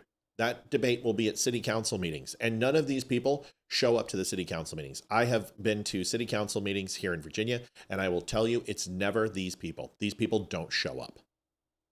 It's always just families who are concerned. It's people who have gay and lesbian kids, and that's who they are, and they want to make sure they're protected. Or it's people who just want to raise their kids with Christian values. It's never these weirdos. They just don't show up because they have nothing to say, because they don't know what they're fighting for. Because they're not paid to go to the city council meetings. That's right. That's right. Like to grow up. This crap is everywhere. And Virginia is a hotbed for this. And honestly, we're about to have a governor who is a complete 100% liberal, late-term abortion, who's pretending to be middle of the road, who is going to try to take guns away, and she is going to push gender-affirming care. Who is this person? I don't even know who's running right now. So I'll walk you through it. Yes, can we do something else first? Yeah, And then we'll do that? sure. Okay. Here is John Bolton's home. Of course, the media, I made a little video today that the media was going to melt down and be like, oh, this is political warfare. How dare they go after political opponents with the FBI? What?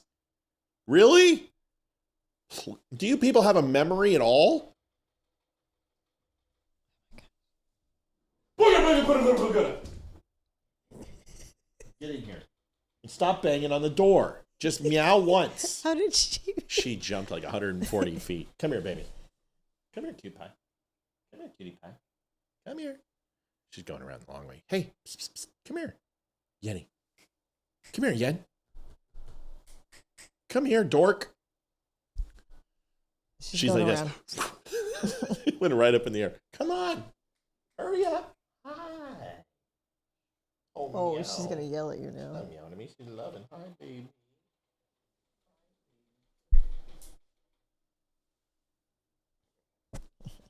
Say hi. You say meow. Say meow. Say meow. Say meow.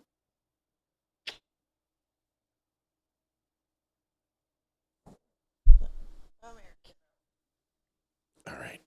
Oh, she just scratched the hell out of my chest. John Bolton, here is MSNBC, and then I'm going to tell you what I think about Bolton and what's going on. He thought that the president's summit in Alaska with Vladimir Putin was going to be a disaster. In fact, even before the summit occurred, he said that Trump had handed Putin a win. In fact, Trump went to social media to criticize Bolton for those comments. And now, a few days later, we have this. We don't know there's a link, but we certainly know this is a president who has promised retribution. Yeah, this is chilling. It really is. Listen, John Bolton and I disagreed on many things back in the days when I was serving in public office, but I don't think very many people that know John Bolton would argue that his beliefs were intellectually sound. You could disagree with him, and that he gave a lot to this country in terms of time and his intellect and his work ethic. Oh, he's a douche. And this is retribution. Clearly, this is using the FBI in a way that not only tarnishes the FBI, but it tarnishes our country. Oh, give me a break. I mean, this is what they do. Wait till the evidence comes out. Countries where they don't have rule of law. This is what happens when despots take over, like Putin. And John Bolton has always been critical of how, I mean, he about lost it when Trump wanted to invite the Taliban to Camp David. It's chilling. Now, do I think they're ever going to have evidence to convict this man of anything in a court of law with a jury? No, they won't. But they can make him miserable. Wow. Yeah, they sure can. Paul Manafort's one of them. Roger Stone. I don't have any love lost for any of these guys. If you do something stupid and wrong, then you should be you should be taken care of from a legal sense. Yeah, I'm not okay with their generalities. There's a couple things about John Bolton people don't understand about him. 1982, 83, 84, he was one of the first commissioners and really one of the first people to be leveraged for USAID involvement through Reagan. And Bolton has had several ambassador positions. He's been in government for a very, very long time. And what he's been doing the last few years, besides writing a book and releasing information, that's what everyone thinks this is about. I don't think that's what this is about. I think it'd be really stupid and petty for Donald Trump to send the FBI against Bolton for releasing classified information in a book that was released in 2018, 2017. I don't think they're that stupid. I don't think Bongino and Patel and Bondi are that stupid to do that. That's ridiculous. I think this has to do with the Hatch Act, and he has been speaking on many different countries, Iran, on China, on Taiwan, and he has been having conversations with multiple different countries, and I think that he has not declared himself under the Hatch Act, but also the what's the name of the act? What's the Hatch Act? I'll tell you right now.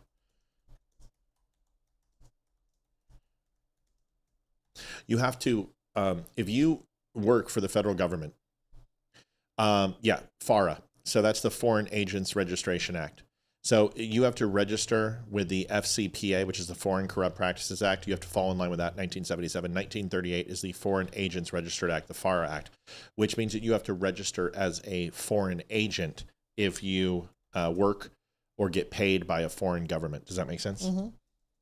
Hatch Act is a little bit different. That's using your political leverage to is to like use government employees to specifically get involved with political situations. So, for example, White House correspondents uses the lectern, and the press secretary uses it for political fundraising. That would be considered a violation of the Hatch Act. So it's using their official position in the government for political campaign contributions, political statements, profiting off of politics, writing a book, all those type of things. So I believe that he's going to have FARA violations, which is going to go against the FCPA, and then he's also going to have Hatch Act violations. And I think that this investigation probably ties into USAID. I think they found a shit ton of corruption in USAID. I think he has a lot to do with it, and I think that that's what they're looking for. That's my gut. Got it. And I know you haven't heard that anywhere else. I know that for a fact, because everyone's doing the same Fox News trope that this is all about his book, and I think that would be a horrible decision. Paul Rivera, 2110, a little overdrive. Thanks for the great show. No, thanks, you, Paul. But if you do it off the book, yep, you're right, Melanie. But if you do it off the book, that's stupid. The book has a lot to do with Trump, and you're just asking for trouble. You're just asking for seriousness to be removed from the Department of Justice. I think you're going to find out that this has more to do with FARA, the Hatch Act, with USAID, and that he has been working under the influence of foreign governments without declaration. That's what I think you're going to find. Okay? The book would be stupid. It'd just be stupid. There's no reason. Everybody knows he already did it. It's been out there. It's the best. Now, if there was an open investigation from 17 or 18 and beyond that the Department of Justice is just following up with, fine. But you have to understand, you have to get a judge to sign off on this. You have to have a viable warrant. And in order to have a viable warrant, you have to have enough evidence that's exculpatory in nature, not supposition or conjecture. So they have an idea of why the search warrant would be necessary, and a book isn't going to do that. You're also talking about statute of limitations gets involved. I don't think it's the book, guys. I think the book is the easy, low-hanging fruit that the media does without any real research. I think you're going to hear in the next coming days that it's going to have to more to do with foreign influence. Just mark it, bookmark the show. See if I'm right. And if I'm wrong, then I'm wrong.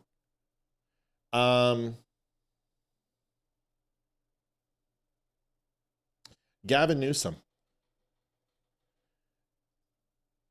So let's watch this video and then I'm going to explain it because this one people are going to get really pissed off, and you should. Listen to this and I'll tell you what it means. First, just briefly back up and pick up a little bit on what the speaker and the pro tem said, and just remind everybody what they reminded you that need to be reminded, all of us again, of how we got here. We got here because the President of the United States is struggling.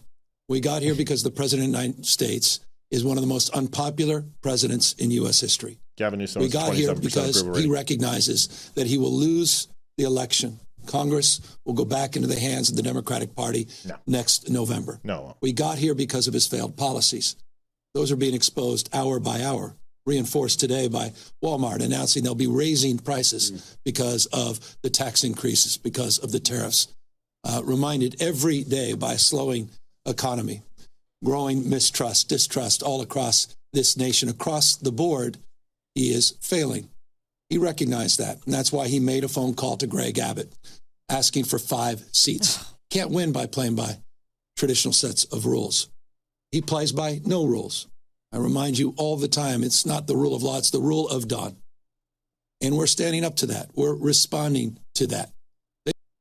No, you're not. What you're doing is overthrowing democracy. What? How is that possible? This is how stupid California is. What do you think the CRC stands for? CRC, California Republican Center. I don't know. The California Redistricting, or California Citizens Redistricting Commission. Okay. Do the letters. CCRC. California Redistricting. But it's not called the CCRC. It's called the CRC. Just shows you how stupid California is, right? Yeah. This was voted on. This was voted on with propositions. I believe it was the 80s, which essentially said the following. No, it was later than that. I'm sorry. 2008, 2010. It was Prop 11, Prop 20. Voters had to approve to take away. Voters approved to take away powers from the politicians. The commission's made up of 14 members, 5 Democrats, 5 Republicans, and 4 non-affiliates. And what they do is have the power to redistrict California lines based upon their opinion. And they remove the power from the government to do so. So Democrats are sitting here and saying, okay, well, this passed the House and now it's on Governor Newsom's desk and he's signing it into law. He's not. This is not law. It'll turn into a proposition.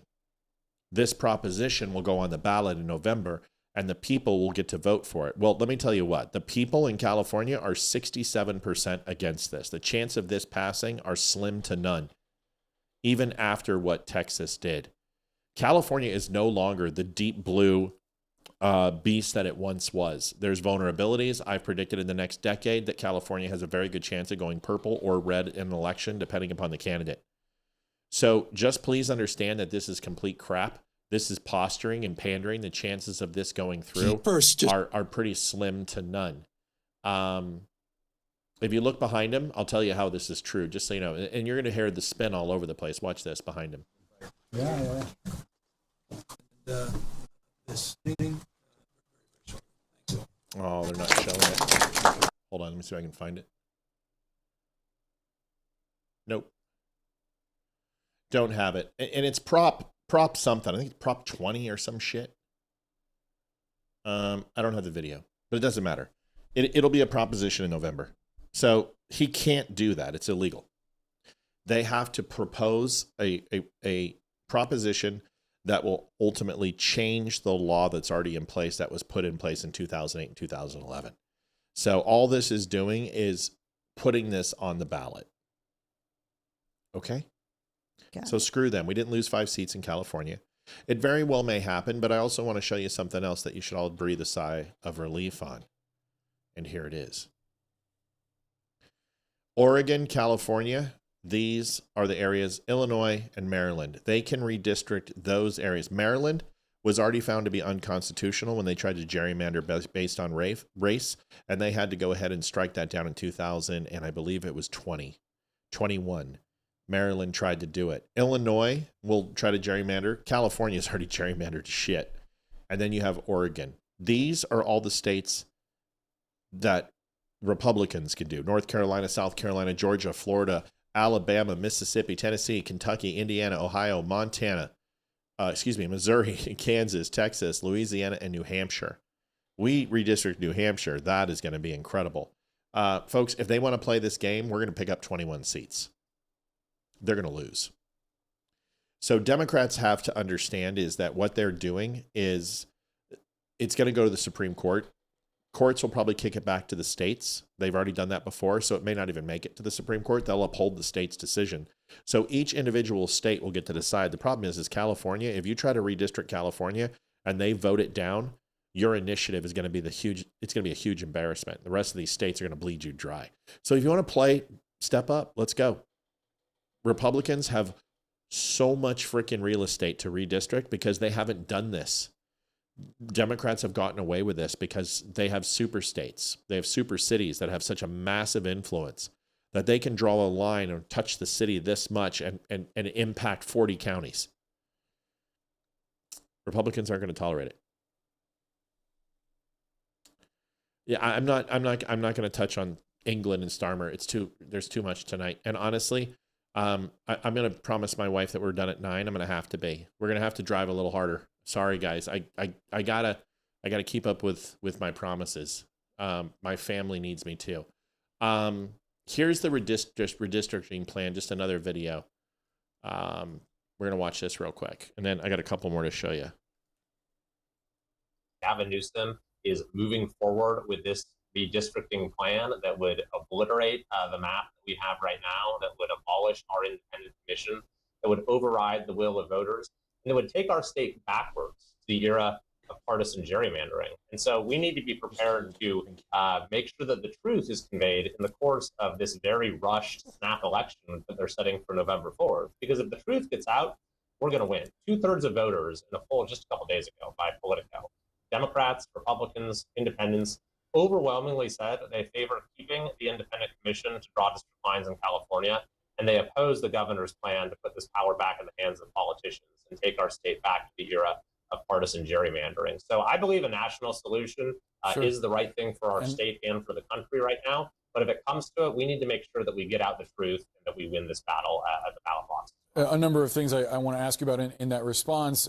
You have called on Speaker Mike Johnson to take action on this. He does not appear to back the nationwide solution, as you put it. What is your message to him? Well, I don't know that he's commented on this publicly one way or the other, but I have urged him both directly and publicly to bring this bill to the floor for a vote. And my message would be that this is supported, I believe, by the overwhelming majority of members of Congress. I've had Democrats and Republicans reach out to me to support the bill. This might be the one thing that Democrats and Republicans in Congress can agree on these days, is that blowing up everyone's district in the middle of the decade, arbitrarily taking the communities that we represent away from us, depriving our voters of the opportunity to have us to vote for us as their representative again, just leading to this total chaos, which, by the way, could have no end in sight. We could just have rolling redistricting where the ground beneath our feet is constantly shifting, and by the way, creating a huge distraction. So California this is going to cost $100 to $200 million to do. Let me say that again. $100 to $200 million. Californians are not going to be happy about their taxes raising. Again, it's already the highest tax in the United States. I mean, come on, man. Come on, man. Come on, man. I've got one other thing to show you. It's kind of important.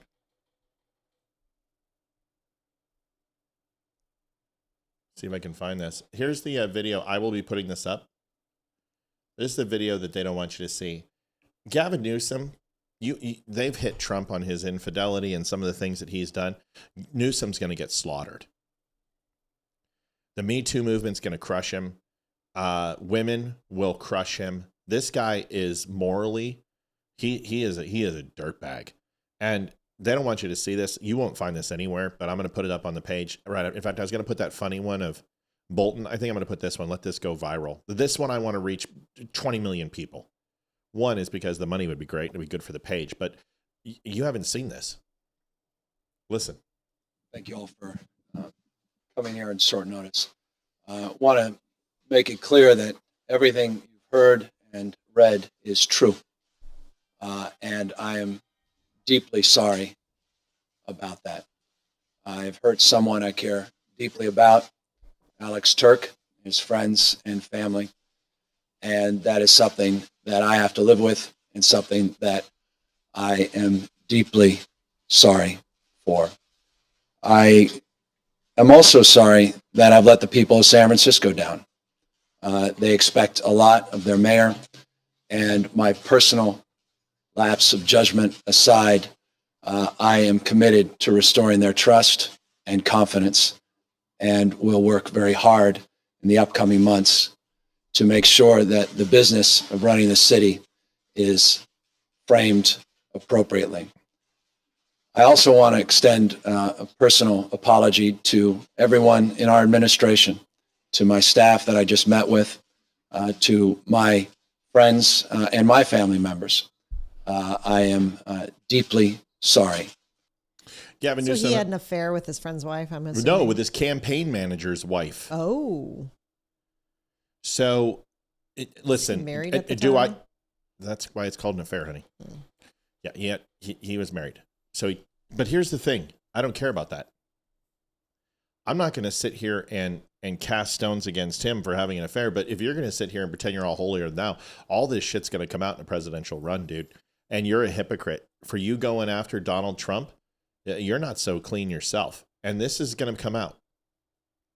So if you're going to hold Donald Trump as this devil and this philanderer and moral questions of investing that you've done, and the way that the challenge to your election was with a runoff election to recall him, and the way that those votes were handled, and the claims of pressure and the claims of nefarious handling of votes from you going with COVID and going out to your family's restaurant when you told everyone else to stay, with what you did with the schools, with the absolute just complete disregard for California citizens, being last in just about every major category for quality of life of Californians. Yeah, homelessness, taxes, water, gas. Excuse me, the unhousedness. The unhousedness that's going on. New words. Just what the liberals do. Socialists do this. They rename things, you know? So instead of pedophiles, it's minor attracted persons. Instead of murder, it's abortion. Instead of mother, it's a birth giver. So, but no, Paul. It's not old shit. Not when you sit up there and pretend you're the white fucking knight of America. No, fuck him. Fuck him. He's standing up there like he is an amazing human being, and he is omnipotent. He's not. He's flawed just like everybody. I will go there. Yep. And I'm pulling up all his dirt, because if you're going to do this to Trump and you're going to sit here and castigate aspersions on him and pretend that you sit upon Mount Sinai with the tablets, I'm going to fucking crush you as best that I can, with every weapon that I can, because you don't get to go up there and sit here and say it's good enough for thee, but not for me. This is what this guy does. So if you want to play this game and you want to start doing this and digging up trash, because honestly, I don't care that Trump had affairs. I don't care that Newsom did. I don't give a shit.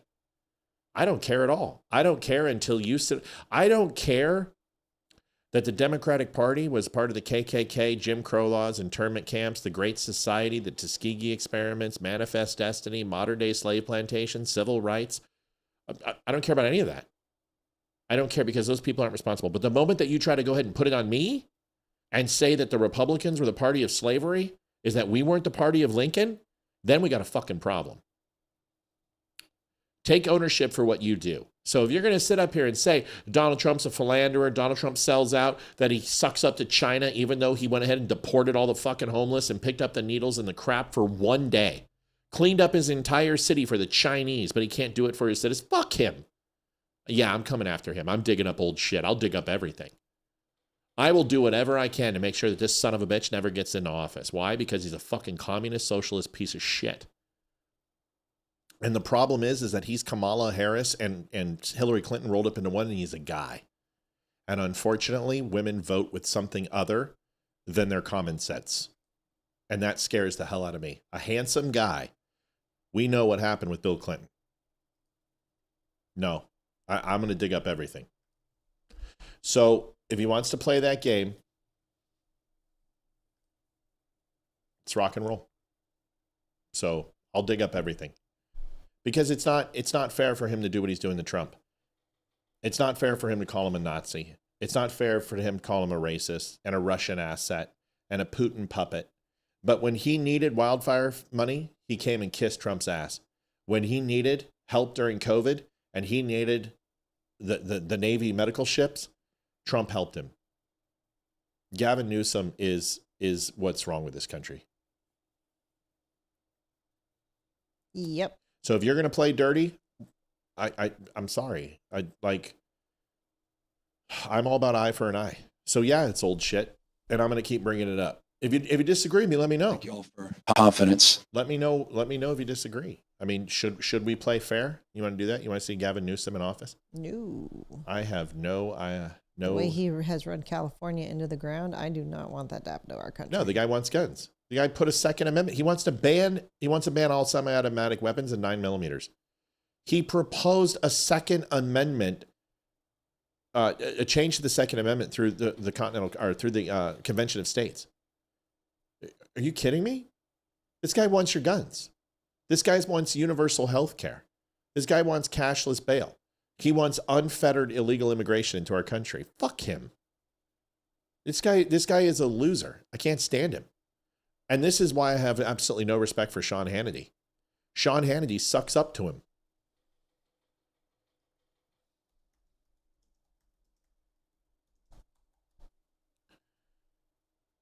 Like I said, they're all friends. Here you go. There you go. Sean Hannity.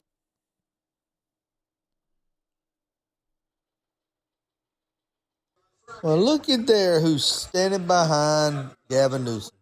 Hannity from the Fox show. Shaking hands and all that. Sound like to me they're all sleeping in the same bed. That pisses me off. Sit there and talk trash about him, but, give him a big smile. He looked like fanboy right there. Yeah. Big smile. Sorry, guys. I don't care. I don't care. Like, politics is a dirty business. I've said it a million times, and I would love if people actually talked about the issues. But if you're going to drag Trump through the mud, you're going through it too. And they're going to find out all this stuff on him. They're going to burn him to the ground.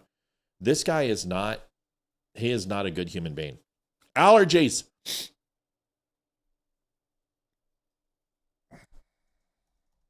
So we'll have to go over Virginia governor on Monday. Yeah, we will. Sorry. We absolutely will.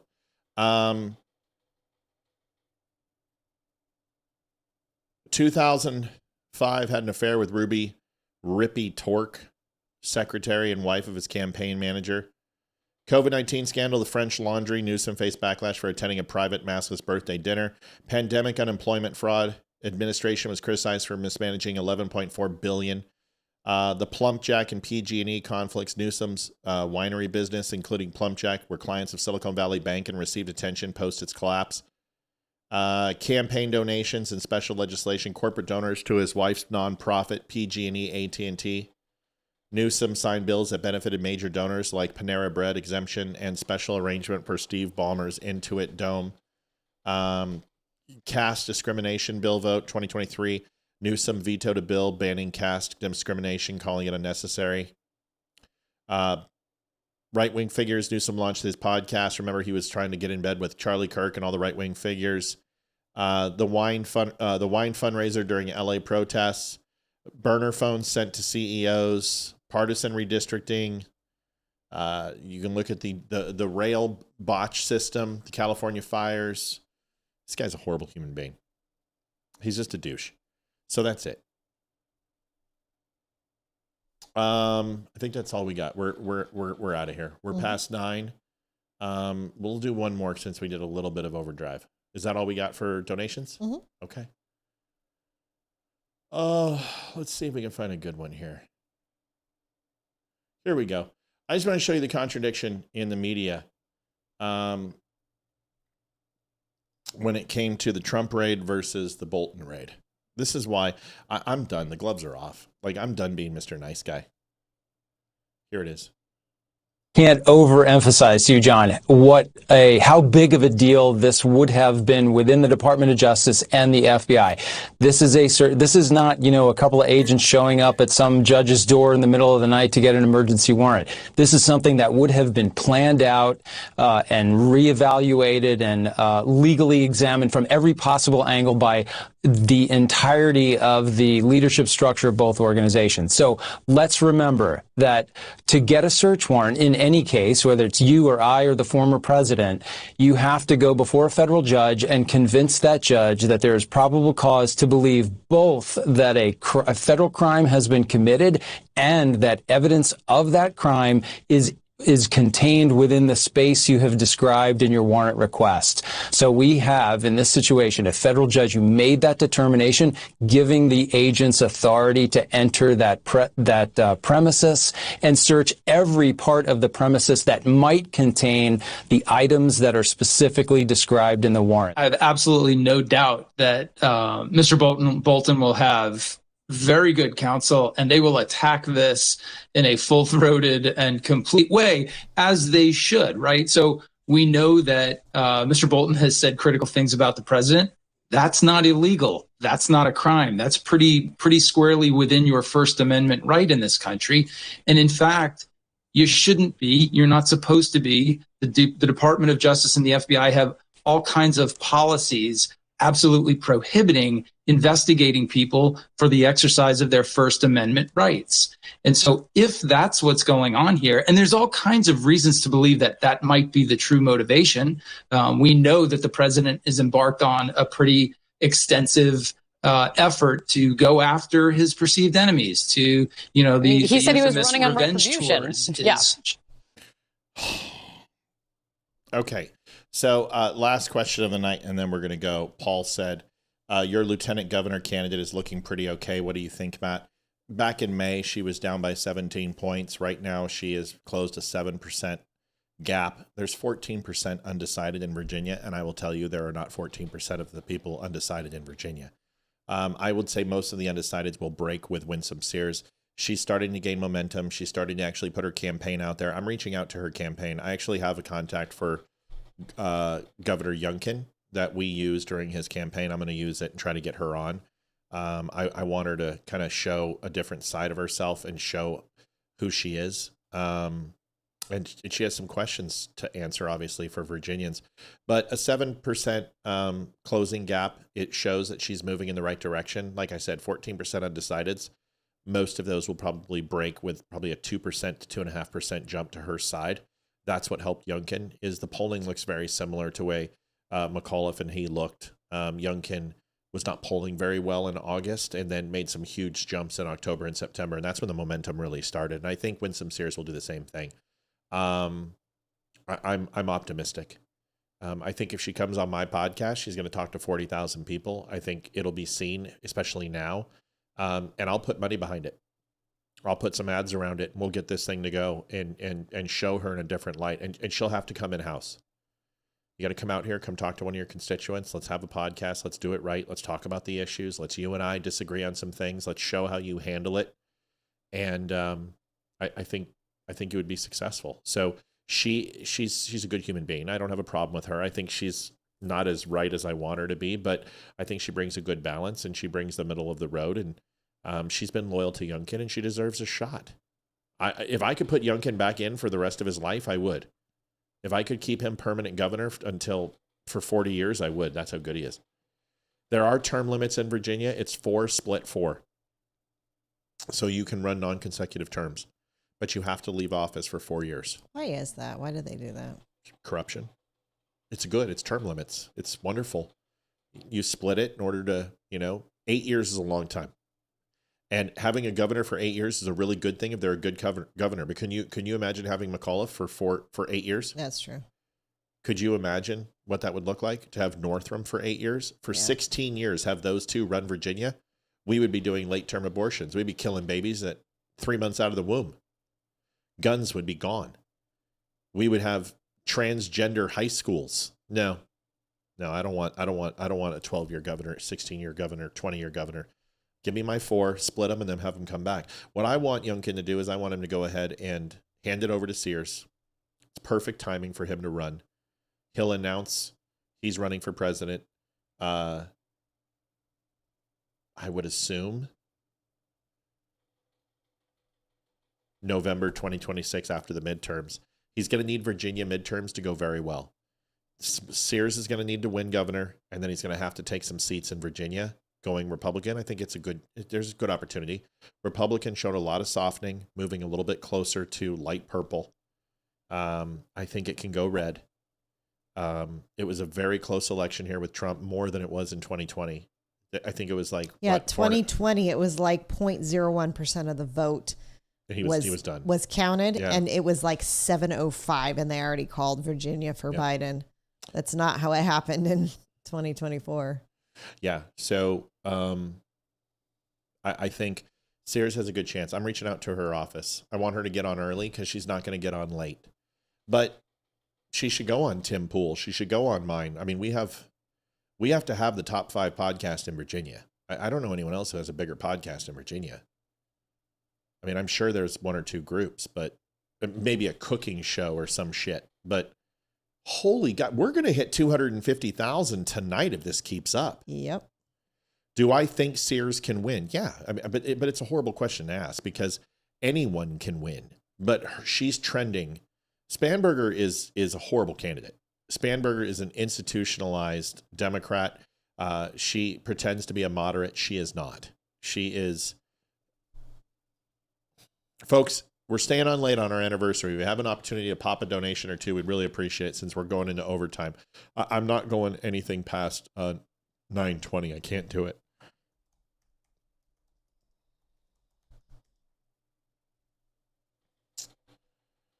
So she's gonna run a fairly elusive campaign. She's not gonna play the issues. Spanberger, if she doesn't get in the debate, she's gonna look bad, and if she gets in the debate, she's gonna look bad. She can't debate. She's shit. So this is Winsome Sears' job, is to get her on the record for debating, and if she bows out, Virginians aren't gonna like that. And if she gets up there, they're not gonna like that. So she's in a lose-lose when it comes to her. And I'll have Spanberger on. I got no problem having her on. She won't come on, but that's not true. You never know. She needs votes. But there's a reason why she's not on a lot of videos. I'm trying to find. See, her values are all hidden behind the wall. Abigail's strengthening Virginia's school plan. It's all behind the wall. So you should just put up there, parents. You know what I mean? Parents. Should be about parents. Provide schools with resources they need for every student to thrive, uphold academic excellence, prepare students with advanced economic programs, teacher shortage, prioritize students safe in every school. But this is all bullshit. This is all bullshit. It doesn't talk anything about parents' rights, doesn't talk anything about pushing transgender ideology in the schools, which Virginia does, about banning the sexualized book around homosexuality. We need to talk about that. We need to talk about the cover-up of abortions. She doesn't touch anything strong. It's all bullshit. Defending reproductive freedom, Virginia's community safe, lowering healthcare prescription, protect the rights of every Virginian, protect the environment. She's a lib. She's just a lib.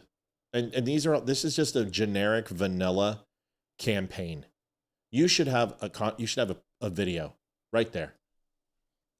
You should be talking. I have a quick question. Yeah. We got an email a couple weeks ago, and I skimmed through it. It was from our superintendent, or no, it was LCPS, the superintendent from LCPS. Something about, wasn't there federal mandate to no transgender bathrooms in public schools or something like that? I believe so, but I don't know. So LCPS denied it and said they would go against it. Okay. I just Good. remember reading that. No, yeah. it's no. Good in the sense that we know about it. Bad that yeah. Of course they will. It's LCPS. Here's Winsome Sears' video. I'm no typical politician. I'm a first-generation American. Joined the Marines, graduated college as a working mom, This is raised better. a family, became a grandma. first woman elected lieutenant governor and helped Governor Youngkin lower taxes and improve education. I'm Winsome Earl Sears. If you want another typical politician, look to Washington. But if you want a United States Marine who will always fight for Virginia, I'd be honored to have your vote. Music still sucks. But I didn't see the first one. I'm no typical politician. It's better than it was. But the point is that she still has a video on her front page, and that's good. Her website is cleaner. Her endorsements, let's see if she fixed it. Nope. Not good enough. You need photographs. You know what? I'm gonna get her on I'm gonna call her campaign manager. There's just too many things. The news, did she fix it? Nope. August, yeah, there's a little bit better. They got pictures up on top now. Okay, a little bit of feedback. There's a shop.